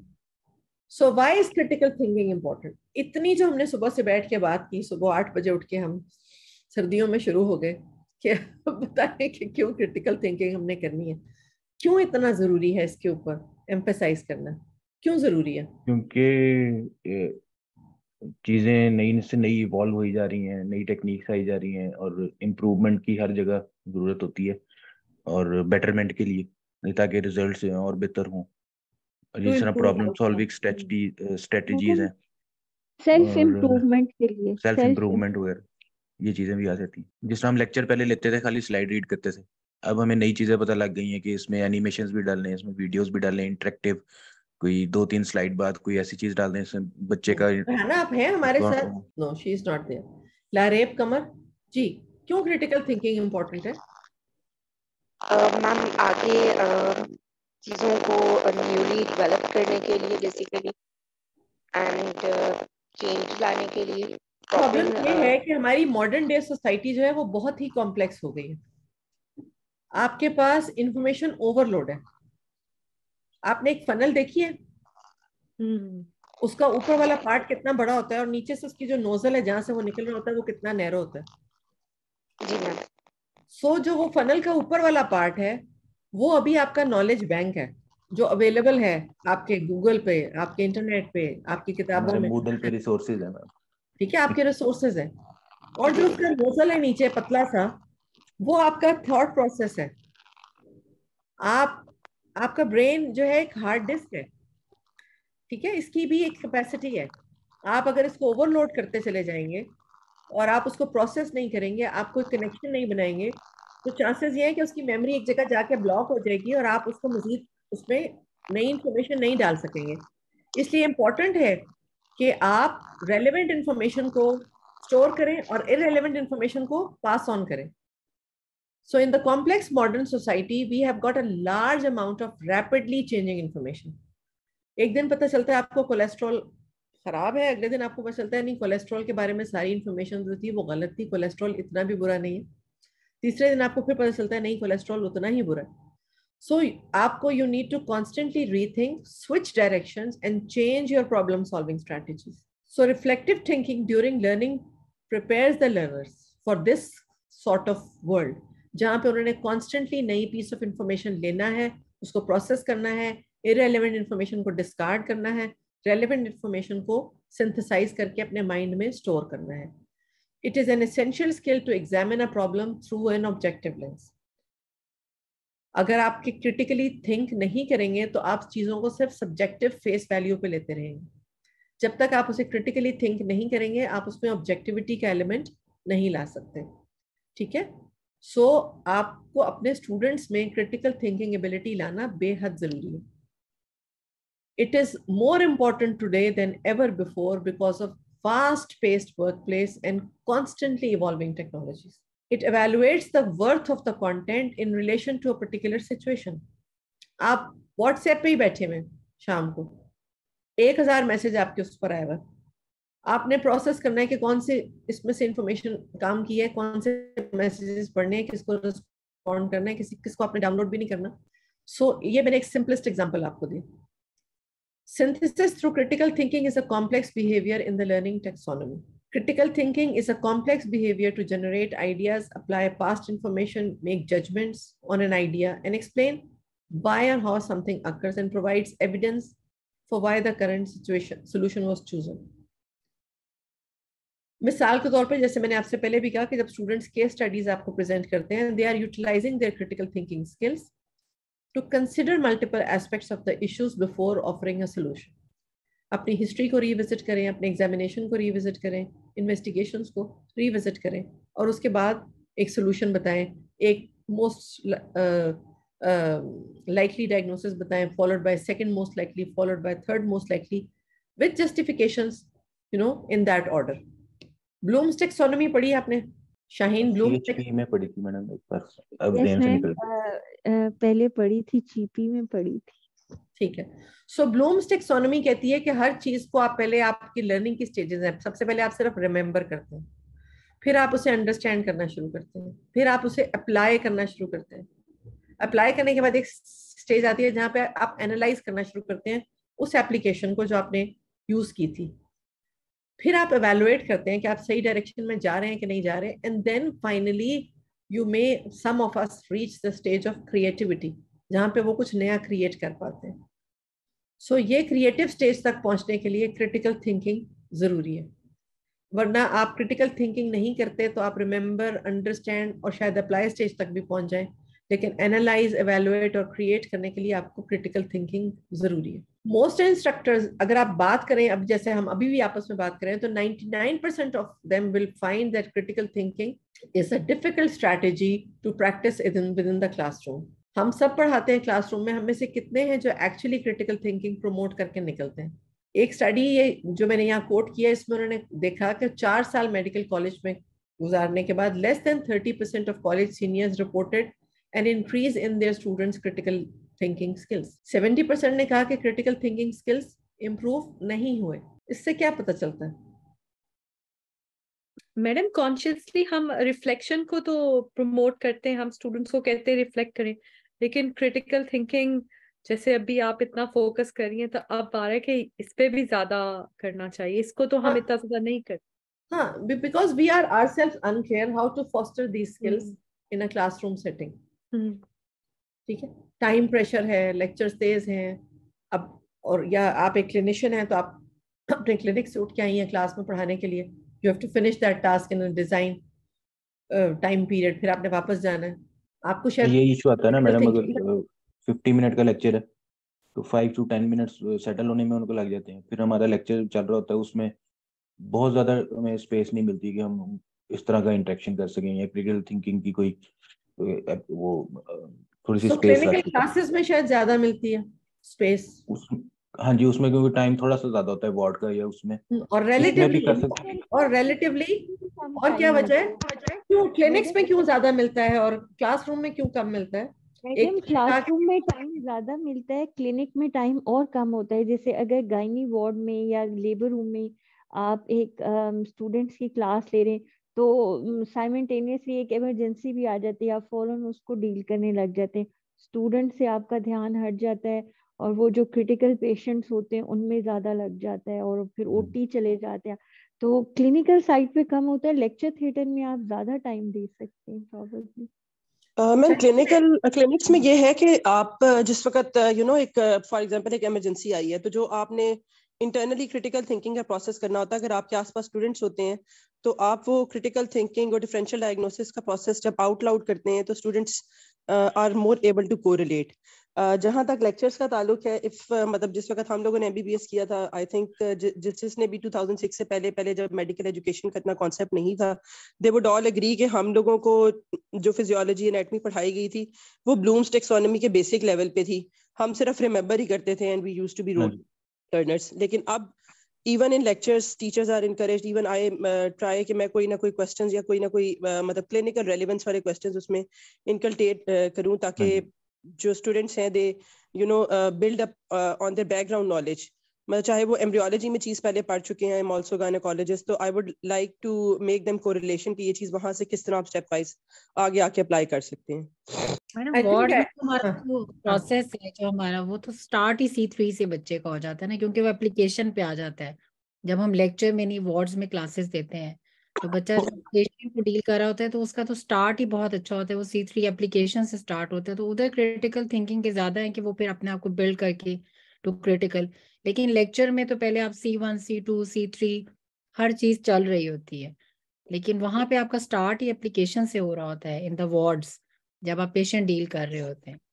उधर क्रिटिकल थिंकिंग प्रमोट आप ज्यादा आराम से कर सकते हैं. आई थिंक हाँ, I would agree with that. So क्योंकि आपने जो चीजें फॉस्टर करनी है उस एनवायरनमेंट में वो बच्चा उस वक्त डायरेक्टली मौजूद है. शाहीन का पर्सपेक्टिव मैं इस तरह से समझ सकती हूँ कि I have worked in CMHs and I know कि कई जगहों पे आप वहाँ पे जब आप काम कर रहे होते हैं टीचिंग फैकल्टी में, तो आप के पास उस तरह से टीचिंग स्टाफ नहीं होता और आपने क्लिनिकल साइड पे भी मेनली खुद ही रिस्पॉन्सिबल होना होता है. And then yes, you are rushing towards theatre and you are rushing towards labour room and all that stuff. लेकिन जब आप एक डेजिग्नेटेड ऐसी जगह पे काम कर रहे हैं जहाँ पे एक पूरा एक टीचिंग फैकल्टी है आपके नहीं, साथ आपके एसोसिएट AP प्रोफेसर SRs, एक पूरी टीम है जो टीचिंग एक्टिविटी को सपोर्ट कर रही है, देन जब आप वार्ड्स में या क्लिनिकल सेटिंग्स में करते हैं तो वो ज्यादा अच्छे से आप उसे प्रमोट कर सकते हैं. हमारा प्रॉब्लम यह है कि humans are not born as natural critical thinkers. ठीक है, नेचुरल क्रिटिकल थिंकिंग जो है वो हमारी इनबिल्ट टेंडेंसी नहीं है. क्रिटिकल थिंकिंग एक स्किल सेट है, एक्वायर्ड लर्निंग है, which is acquired through practice and feedback. ठीक है, जो हमारी इनहेरेंट क्वालिटी है वो रोट मेमोरी वाली ही है, सुना रिप्रोड्यूस किया. जैसे मैंने कहा, हम एक CD है कंप्यूटर की, डिस्क है, हार्ड डिस्क है, जिसमें इंफॉर्मेशन जितनी डाली है उतनी इंफॉर्मेशन उससे निकाल देनी है. लेकिन जो क्रिटिकल थिंकिंग है वो एक आर्ट है जो आप डेवलप करते हैं, एक लर्नर्ड एक्टिविटी है और ये स्किल सेट है जिसको आप एक्वायर करते हैं. और जितनी ज्यादा आप प्रैक्टिस और फीडबैक और रिफ्लेक्शन उसमें करेंगे उतनी वो आपकी क्रिटिकल थिंकिंग इंप्रूव होती जाएगी. इसीलिए आपका फाइनल ईयर का या 4th ईयर का स्टूडेंट क्लासरूम में बैठ के चाहे गोल्ड मेडल ले ले, जब वो वार्ड में आता है तो वो नए सिरे से उसको लर्न करना शुरू करता है. और जैसे जैसे उसका क्लिनिकल एक्सपीरियंस इंप्रूव करता है उसकी थिंकिंग कैपेबिलिटीज बेहतर होती चली जाती है. So Sharma describes human as pattern seekers and story tellers. So basically हमारा जो डेवलपमेंट है वो पैटर्न सीकर्स है और we are just story tellers. We are not natural critical thinkers. The challenge for the instructors is to help the learners think abstractly, और शुरू में आप में से किसी एक ने कहा था outside the box thinking, instead of following a set of pattern behavior or instructions. The workforce expects college graduates to be equipped well with critical thinking skills. जब आपका मेडिकल ग्रेजुएट होकर निकलता है और वर्कफोर्स में जाता है, वहां पे 100% एक्सपेक्टेशन ये होती है कि क्रिटिकल थिंकिंग उसमें होनी चाहिए. और जब नहीं होती तो उन वर्कर्स को आगे जॉब अपॉर्चुनिटीज के चांसेस कम हो जाते हैं. Learners who have got higher thinking critical thinking skills secure jobs more quickly. ये partnership for 21st century skills की रिजल्ट है and they are more prepared for the workforce. So कैसे हम एनवायरनमेंट्स वो क्रिएट कर सकते हैं जो रिफ्लेक्टिव थिंकिंग फिर प्रमोट करें. इसका मतलब है कि अगर वो इतना इंपॉर्टेंट है और उसके फ्यूचर पे इतना इम्पैक्ट है, then we have to have certain environments जहाँ पे हम उसकी reflective thinking promote करें. और वो क्या है? Provide enough wait time for students to reflect when responding to inquiries. Again, यानी आपने एक सवाल किया तो उसको थोड़ा सा 2 मिनट दें ताकि उसको वो प्रोसेस कर सके. Emotionally supportive atmosphere in the classroom, encouraging re-evaluation of conclusions. अगर आप क्लास में 4 लोगों से सवाल करें और अगर एक स्टूडेंट एक सवाल का जवाब गलत देता है और दूसरा करेक्ट देता है, तो आउटराइटली उसको डिस्करेज ना करें, इस तरह से करें कि हाँ आपका भी इम्पोर्टेंट था फीडबैक, लेकिन this is how I think the other person has got a better opinion. Prompt review of the learning situations, what is known and not yet known and what has been learned. यानी साथ साथ review करते रहें, बीच में रुक रुक के सवाल जवाब करते रहें, इंटरैक्ट करते रहें. प्रोवाइड ऑथेंटिक टास्क, जैसे अभी बीच में किसी एक ने कहा कि जी मैं उसके अंदर ऐसी चीज डाल देती हूँ, ऐसा क्लिनिकल टास्क डाल देती हूँ कि जिससे स्टूडेंट अप्लाई कर सके अपनी उस नॉलेज को, एम्ब्रियोलॉजी को कनेक्ट कर सके. So provide authentic task involving ill-structured data to encourage reflective thinking during activities. Prompt students' reflection by asking questions which seek reason and evidence. आपने एक स्टूडेंट्स को पूछ लिया, उसमें उठा करके जी बताएं आपको यहाँ पर क्या समझ आई है, तो कोई ऐसा सवाल कर लें डायरेक्टली ये पूछने के बजाय कि क्या समझ आई है, और वो आपको रिगर्जिटेट कर दे. कोई ऐसा सवाल कर लें जिससे ये आपको अंदाजा हो कि उसको वो बात समझ आई थी तो उसने ये जवाब दिया. Provide some explanations to guide students through students' thought processes during explorations. ये सबसे important है. Provide a less structured environment. ये आपके पास clinics में available होता है. It is less structured. ठीक है ना, अब वो उनके पास बात करने का ज्यादा एवेन्यू होता है, इंटरैक्ट करने का ज्यादा एवेन्यू होता है. सोशल लर्निंग एनवायरनमेंट्स आप उनको दें. मिसाल के तौर पे पीयर ग्रुप्स में वो बैठ के पढ़ रहे हैं, ठीक है, small case focal group discussions कर रहे हैं, तो वो जो सोशल लर्निंग एनवायरनमेंट्स हैं उसमें रिफ्लेक्टिव थिंकिंग का ज्यादा. फिर रिफ्लेक्टिव जर्नल की बात की थी शुरू में आप में से किसी एक ने. सो उसमें स्टूडेंट खुद अपनी पोजीशन लिखता है और उसमें उसने जस्टिफिकेशन देनी होती है, खाली अपनी फीलिंग्स नहीं लिखनी. अगर उसको एक चीज फील हो रही है तो उसकी क्या जस्टिफिकेशन है, अवेयरनेस के उसको अपोजिंग पोजीशन क्या मिल रही है, and weakness of his own position. So reflective journal लिखना, less structured environment, giving more time to the students and asking reflective questions during the process of that task. These are the things which will promote reflective thinking. अगर मैं एक 30-35 slides का एक set लेके आई हूँ और मुझे ये पता है कि मैंने लेक्चर के आखिर तक जो है ये 35 स्लाइड्स बस खत्म ही करनी है, तो मैं आपसे बात भी ना करूँ, आपसे सवाल भी ना करूँ, आपसे बात भी ना करूँ, तो then probably you will just not listen to it.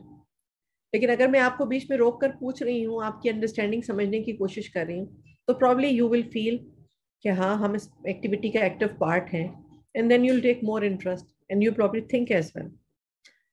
कुछ सी आपका क्या ख्याल है? यस मैम, डेफिनेटली जितना भी हम इंटरैक्टिव वे में अपने ये टीचिंग एंड लर्निंग एक्टिविटी को लेके जाते हैं, उतनी ही हमारी न्यूरोनल स्टिमुलेशन भी ज़्यादा होती है, एप्लीकेशन एंड रेलेवेंस ज़्यादा होती है, एंड कंटेक्सचुअल लर्निंग या सोशल लर्निंग का जो प्रोबेबिलिटी है वो एनहांस हो जाती है. ठीक, सही. आई थिंक जितना प्रैक्टिकल हम बनाएंगे उतना ज्यादा लर्निंग इजी होगी. जैसे वार्ड साइड और patient side, bed side learning है, वो ज्यादा प्रॉपर, इजी और वो लगती है एज कंपेयर टू के सिंपल लेक्चर ही देते रहे स्टूडेंट्स को. I am talking about medical college ना, वो वार्ड बेड साइड वो ज्यादा बेटर उनको लगेगा लर्निंग पॉइंट ऑफ व्यू. हाँ जी, कुछ कहने लगा था कोई और? ये ठीक है, और आप क्लास की, लेकिन मसला ये है कि सारी एक्टिविटीज आप बेड साइड पे नहीं कर सकते, आपने बहरहाल क्लासरूम में भी एक्टिविटीज करनी है. तो how to make them more reflective? Madam through videos, pictures, past experience. Yes, past experiences भी बहुत इंपॉर्टेंट है, videos, pictures. Exactly. Natural story telling tendencies, जैसे मैंने आपसे कहा है कि हमारा ब्रेन है बेसिकली वो स्टोरी टेलिंग के ऊपर चलता है, ठीक है. क्रिटिकल थिंकिंग हमने आहिस्ता आहिस्ता डेवलप करनी है. सो अगर आप natural story telling through personal reflection, for example आपने क्लास में एक एक्लेम्शिया का सिनेरियो आप पढ़ा रहे हैं, और अगर आप उसमें एक रियल लाइफ एग्जांपल ले आते हैं और उनको साथ वो कोट करते हैं कि आपने उसमें क्या डिफिकल्टी फेस की थी या कैसे आपने उसको इवॉल्व किया था, that makes it more interesting, और स्टूडेंट का एक कनेक्शन बन जाता है उसके साथ, और वो उसको याद नेक्स्ट टाइम उसके लिए करना ज्यादा आसान हो जाता है. मैम बकायदा रिफ्लेक्टिव सेशंस भी रख सकते हैं for student. Exactly. So reflecting on the course contents, offering them opportunities to connect past experiences with current learning material, ताकि वो active participants बने उस activity में और active learners बने. Active learning enhances the learning experience because it enables participants to make connections to the information. So important क्या है कि जब आप reflection, student की engagement, self empowerment, ये दोनों जब आप लाएंगे तो automatically there will be an increase in comprehension and retention skills. जब तक आप उसको engage नहीं करेंगे, जब तक आप उसको empower नहीं करेंगे कि हाँ वो इस लर्निंग एक्टिविटी में उतना ही इंपॉर्टेंट मेंबर है जितने आप एज ए टीचर हैं, और उसका कंट्रीब्यूशन, उसका बायलैटरल इंटरेक्शन उतना ही इंपॉर्टेंट है जितना आपकी तरफ से कोई चीज जाना. जब तक आप ये नहीं करेंगे तो उसकी कॉम्प्रिहेंशन या उसके रिटेंशन स्किल्स जो हैं वो इम्प्रूव नहीं करेंगे. सो सपोर्टिव एनवायरनमेंट देना जो है वो हमारा मेन है. और क्लास में भी अगर हम उसको इल स्ट्रक्चर्ड प्रॉब्लम्स डाल लेते हैं विच आर ओपन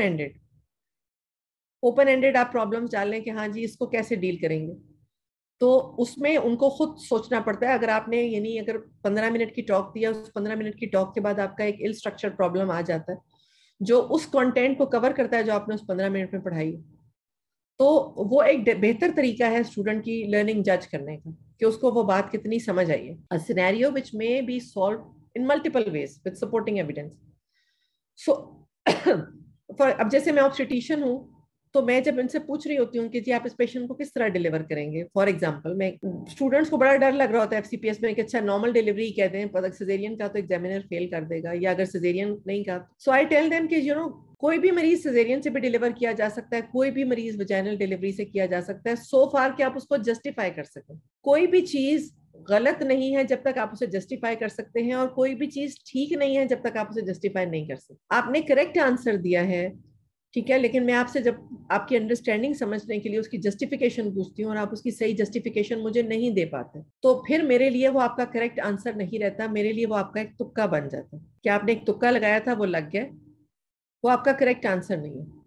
सो आपने ये आदत डालनी अपने स्टूडेंट्स को कि जी वो जो बात करें उसके ऊपर वो एविडेंस दें. So answer based on remote memory should not be enough. Students use individual reflection to solve ill-structured case studies. पहले आप उन्हें वो individually reflect करें ताकि वो अपने prior problem solving skills को उस level of complexity में use कर सकें. Then you can make small groups for them. In small groups, they can use reflection among members to solve ill-structured problems so that they can share ideas with each other and understand. जैसे आप 4 students को एक case दे देते हैं कि आप 4 मिलकर इसकी हिस्ट्री लें, ठीक है, तो वो आते हैं. प्रॉब्लम जो होती है हमें वो ये होती है कि अगर तो स्टूडेंट्स उसको ट्रूली एनालाइज यूज करेंगे, यानी अगर 4 को एक सिनेरियो दिया गया है, उसका मकसद ये है कि एक बंदा एक पार्ट करे, दूसरा दूसरा पार्ट करे, चारों का रोल हो, लेकिन समझने के वक्त चारों मौजूद हो. जो मैं अभी अपने क्लिनिक्स में और अपनी टीचिंग एक्टिविटीज में देखती हूँ कि स्टूडेंट्स ने भी उसमें भी एक एवोल्यूशन अपनी बना ली हुई है कि जी ये पार्ट इसने करना है, तो वो उस पर तवज्जो ही नहीं देंगे कि ये इसका पार्ट है, इसी से पूछे, मुझे इसके बारे में कुछ नहीं पता. ये एम नहीं है. आपने उनको बताना है कि जी ये आप चारों का ग्रुप टास्क है, सो चारों के पार्ट्स पता होना सबको जरूरी है. हाँ, ग्राउंड वर्क एक ने उस पर करना है, प्रेजेंट एक ने उसमें से वो पार्ट करना है, लेकिन क्रॉस क्वेश्चनिंग बाकी 3 से भी की जा सकती है उसके ऊपर. मैम ये जो आपने लाइन में लिखा है to solve ill structured problems, इससे क्या मतलब है? जैसे हम उनको कह दें ये पेशेंट है, इसकी हिस्ट्री लो, तो ये नहीं, इल स्ट्रक्चर्ड प्रॉब्लम्स का ये है कि फॉर एग्जांपल आपने उनको दे दिया है कि जी ये एक पेशेंट है, for example a gravida 3 para 2 with previous 2 vaginal deliveries. आप उन्हें लेबर पढ़ा रहे हैं और आपने उन्हें कह दिया कि जी ग्रेविडा 3 पैरा 2 है with previous 2 vaginal deliveries has reported to you at 3 centimeters in labor with 3 centimeters cervical dilatation. So how are you going to manage this patient?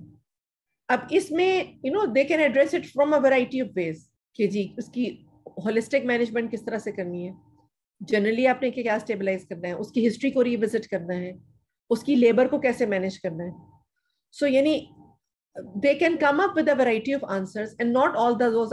Her answer की एक अपनी रेलेवेंस है, उनमें से कुछ गलत कुछ नहीं है. सो अब अगर उनमें से 4 लोग 4 डिफरेंट एंगल से लेके आते हैं, तो आपने एंड में आपका काम सिर्फ ये रह जाता है कि आपने उनको प्रोसेस करना है कि जी this part is also important, this is also important, but we will go it like this, that will do this first and this second and this third. ठीक है, राइट. तो यानी ये जरूरी नहीं है कि यानी वो 2+2 हो जिसका आंसर सिर्फ 4 हो सकता है, 5 नहीं हो सकता, 6 नहीं हो सकता। मैम इस तरह तो इल स्ट्रक्चर प्रॉब्लम ज्यादा बेहतर है स्ट्रक्चर्ड क्वेश्चन से, जी, क्योंकि इल स्ट्रक्चर में वो अपना थॉट प्रोसेस को लेकर आते हैं। ठीक है ना, जब तक आप उन्हें स्ट्रक्चर्ड चीज देते रहते हैं तो वो अपने थॉट प्रोसेस को नहीं लाते, दे सिर्फ वो उसी तरह से उसी रिकॉल करने की कोशिश करते रहते हैं। सो मैं उन्हें कई दफा आप स्टूडेंट्स को कहती हूँ कि दिस इज, आपने इसको अपने दिमाग से बताना है मुझे, please just use your thinking process, there is no right और रॉन्ग आंसर टू इट। आपके ख्याल में जो इसका जवाब है आप वो बताएं, और आप मुझे बताएं कि आपने ये जवाब क्यों सोचा, आपको क्या लगता है कि ये जवाब क्यों ठीक है।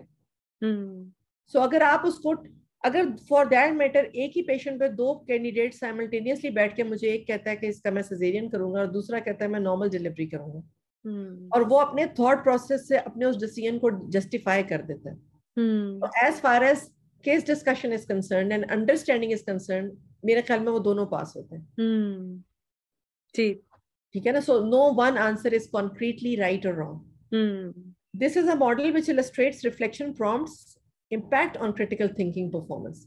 सो ये हमने पहले बात की थी कि हम क्रिटिकल थिंकिंग में हम पास्ट एक्सपीरियंसेस और नॉलेज लेते हैं, रैशनल और जस्टिफिकेशन लेते हैं, और पॉसिबल सॉल्यूशंस करंट इशू के बारे में बनाने की कोशिश करते हैं। सो जब आप इसमें प्रॉम्प्ट्स क्या कर सकते हैं, एविडेंस की जस्टिफिकेशन ले आए, एविडेंस बेस्ड गाइडलाइंस उनके पास प्रॉम्प्ट के तौर पे हो, और इल स्ट्रक्चर्ड सिनेरियो आप उन्हें दें to construct their critical thinking. So ill structured scenario आपने दिया है, लेकिन उस इल स्ट्रक्चर्ड सिनेरियो के को वो कहीं पे एविडेंस बेस्ड से जस्टिफाई कर सके। सो अगर आप इनको साथ कंबाइन कर लेते हैं with the basic core process of critical thinking, तो इस तरह से आप उनकी performance in clinical scenarios improve कर सकते हैं। सो नॉलेज का होना भी जरूरी है, एविडेंस बेस्ड गाइडलाइंस का पता होना भी जरूरी है, लेकिन उनको फिर एक इल स्ट्रक्चर्ड सिनेरियो में अप्लाई करना आना भी जरूरी है। So this is Glaserman Watson critical thinking appraisal model. This is an instrument which is used to test individual skills of argumentation and reasoning. और इसमें भी ऐसा ही है कि आपके पास एक इंफॉर्मेशन है, आप उस इंफॉर्मेशन को गैदर कर रहे हैं, सिंथेसाइज कर रहे हैं, you make sense out of it, you analyze, you make a judgment, you go through a strategic and creative thinking process. सो यहाँ से शुरू करके येलो से जब आप रेड तक पहुंचते हैं तो ये आपका क्रिटिकल थिंकिंग का प्रोसेस कंप्लीट होता है। सो ये एक इम्पॉर्टेंट चीज़ है जो आपसे पूछी जाती है कई दफ़ा, Glaserman Watson critical thinking appraisal model. So एक आखिरी चीज़ जो मैंने इसमें अब टच करनी है, जो हमने नहीं अभी की, वो है इंडक्टिव रीजनिंग और डिडक्टिव रीजनिंग। ये आपसे पूछी जाती है कई दफ़ा, इनमें क्या फ़र्क है, what is inductive reasoning and what is deductive reasoning? Ma'am कल हमने कुछ पढ़ा था, इंडक्टिव टॉप से बॉटम और डिडक्टिव और ऐसे कुछ था। ये बनी हुई है, बड़ी अच्छी सी तस्वीर है जी, इंडक्टिव। सो डिडक्टिव में आपने थ्योरी, हाइपोथेसिस, ऑब्जर्वेशन और कंफर्म, ऑलरेडी आपके पास एक थ्योरी है, ठीक है ना, आप अपनी ऑब्जर्वेशन से सिर्फ उस थ्योरी को कंफर्म करें। इंडक्टिव में आप ऑब्जर्व करते हैं चीजों को, आप उनका पैटर्न खुद से समझने की कोशिश करते हैं आप खुद से एक हाइपोथेसिस नहीं जनरेट करते और उसको प्रूव करके उसकी थ्योरी बनाते हैं। सो जनरलाइजेशन से फोकस पे जब आप आते हैं तो ये इंडक्टिव रीजनिंग है, और जब आप फोकस से जनरलाइज पे जाते हैं तो ये डिडक्टिव रीजनिंग है। So one must consider multiple ideas, इस तरह से ज्यादा आसान है, ideas and induction. When you consider multiple ideas, this is inductive reasoning, and when you reach to a final solution, that is deductive reasoning. So thinking multiple ideas in the beginning, that is induction, and starting with a concrete solution is deduction. Ma'am इसको अगर sorry अगर थोड़ा और आसान में अगर हम कहेंगे इस तरह से आप बताना चाह रहे हैं या मुझे कह रहे हैं कि मजीद आसान? नहीं मैम आप गाइड कर दीजिए थोड़ा सा और मैं ये कहना चाह रही हूं लेकिन ये थोड़ा सा मैं लग रही थी। देखिए एक तरह डिडक्शन वैसे क्या होती है, अंग्रेजी में डिडक्शन का क्या मतलब है? लेस करना उसको या माइनस करना, कट अच्छा, करना। डिड्यूस करना एक कहते हैं ना, आप जब अंग्रेजी में बात करते हैं, मैथ्स कोई में नहीं नतीजा अखज करना, कोई नतीजा अखज करना। conclude करना। तो डिडक्शन में आप एक अखज किए हुए नतीजे से शुरू होते हैं, एक नतीजा पहले से आपके पास है, आप उसे सिर्फ वेरीफाई करें। डिडक्शन ऑलरेडी है, समझ गए आप मेरी बात। इंडक्शन में आप मल्टीपल आइडियाज को लेकर चल रहे हैं, आपके पास कोई नतीजा नहीं है। आप उन आइडियाज, आई से इंडक्शन और आई से ही इंडक्शन, आई से आइडियाज और आई से ही इंडक्शन, मल्टीपल आइडियाज ले रहे हैं और उनको खुद उनका पैटर्न स्टडी करके एक कंक्लूजन पे आखिर में पहुंचने की कोशिश कर रहे हैं। To begin with you don't have any theory with you. ज्यादा क्रिटिकल थिंकिंग तो इंडक्शन में होगी ना? जी, ज्यादा क्रिटिकल थिंकिंग इंडक्शन में। इंडक्शन में तो हमने एक चीज कर ली कि इंडक्शन में आप एक तरह से वही पिछले नॉलेज को सिर्फ एविडेंस बेस्ड कर रहे हैं। जी जी जी, बस ठीक है ना। सो डिडक्टिव रीजनिंग का एक बेसिक कोर होना चाहिए आपके पास, और फिर आप इवॉल्व करते हैं इंडक्टिव रीजनिंग की तरफ। ठीक है। तो डिडक्शन एक बेसिक स्टेप है और इंडक्शन उसके ऊपर है। हाँ सॉरी मैडम, आपको इंटरप्ट करें। मैडम, मैंने डिडक्शन से ये सीखा था कि जो बहुत ज्यादा लोगों के एक्सपीरियंसेस के बाद एक जो आपका फाइनल नतीजा निकलता है, फिर आप आगे उसको जेनरेशंस में लेके चलते हैं, ये डिडक्टिव प्रोसेस होता है। जैसे हमें पता है कि आग को हाथ लगाने से हाथ जल जाता है, और ये मल्टीपल लोगों ने एक्सपीरियंस किया और उसके बाद ये जनरेशंस में ट्रेवल हुआ, तो ये डिडक्टिव प्रोसेस है। मतलब जो ऑलरेडी एक्सपीरियंस्ड है और वेल नोन है, ये डिडक्टिव है। Theory is already there.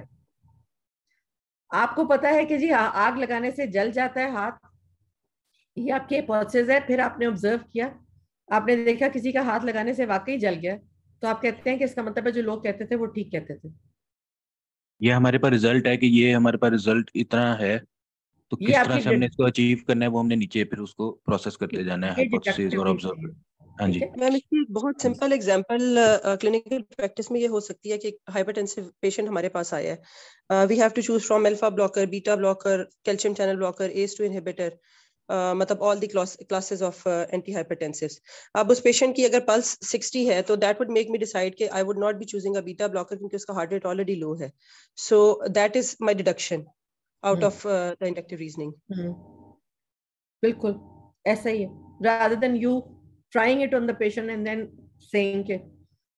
so ये ब्लूम्स टैक्सोनॉमी की हमने ऑलरेडी बात कर ली, ये भी मेरा ख्याल है कि बहुत डायरेक्टली रेलेवेंट नहीं है उस तरह से आपके साथ जो ये इम्पोर्टेंट है जो मैं इसको एम्फसाइज करना चाहूंगी। Partnership for 21st century skills. It states that critical thinking skills are needed in current knowledge-driven economies to improve national competition in the global market. Critical thinking is an important life skill because it helps learner to continue to formulate ideas and solutions and foster learning throughout life. किसी भी stage पे आप अपने आप को absolute नहीं तस्वुर करते, हर स्टेज पे आपको ये अंदाजा रहता है कि I can still evolve, and actually you keep on evolving. Today I make an attempt to evolve. Every day I make an attempt to evolve. So by refining techniques within the classroom to enhance critical thinking skills, students will be more prepared for both workforce and life. ये मेरा ख्याल है बहुत important message है कि सिर्फ workforce के लिए ये जरूरी नहीं है, ये आपकी लाइफ इन जनरल जो है उसके लिए बहुत जरूरी है क्रिटिकल थिंकिंग, क्योंकि आपने हर वक्त आपने इवॉल्व करना है, आपने टाइम मैनेजमेंट करनी है, आपने देखना है, you every next day you want to be a smarter person than before. You want to use the same 24 hours limited period of time in a more positive way, as efficient a way as possible. So you keep on evolving. So if you have any questions, so madam ill structured problem की फिर कोई की तो नहीं होती ना? नहीं, कोई की नहीं होती, यही तो मैं आपसे कह रही हूँ। तो ये असेसमेंट में यूज नहीं करते, ये बस हम टीचिंग एंड लर्निंग में यूज कर रहे हैं। आप उनके थॉट प्रोसेस को स्टिमुलेट करने के लिए, जी जी, so that you know at least they get on to the road, कि किस तरह से उन्हें ये कॉन्फिडेंस तो आए कि जी गलत बात भी की जा सकती है। जी, ठीक है ना, जो बात दूसरे को गलत लग रही है वो भी अगर मैंने कर दी है तो मतलब कोई मेरा मजाक नहीं उड़ा रहा, क्योंकि मैं उसके कोई रीजन दे रहा हूँ। अब अगर उसके रीजंस कम हैं और दूसरा बंदा जो उससे कॉन्ट्ररी बात कर रहा है उसके रीजंस ज्यादा हैं, तो फिर ये लॉजिकल वे हो जाएगा उसको कन्विंस करने का कि देखें आपके, क्योंकि इसके सपोर्ट में हमारे पास लॉजिक्स कम हैं, तो क्या आपको ऐसा नहीं लगता कि ऑटोमेटिकली जिसके लॉजिक्स ज्यादा हैं वो बात ज्यादा ऑथेंटिक होनी चाहिए? तो ये एक आसान तरीका है, you know, least insulting, least humiliating and most palatable form में उसको ये फीडबैक देने का कि अगर उसको अपना थिंकिंग प्रोसेस रीडिजाइन करने की जरूरत भी है तो एक तरह से ये एक फ्रेंडली वे हो जाती है कि जिसमें वो आसानी से समझ लेता है। जी ठीक है। Thank you very much and wish you good luck in all the future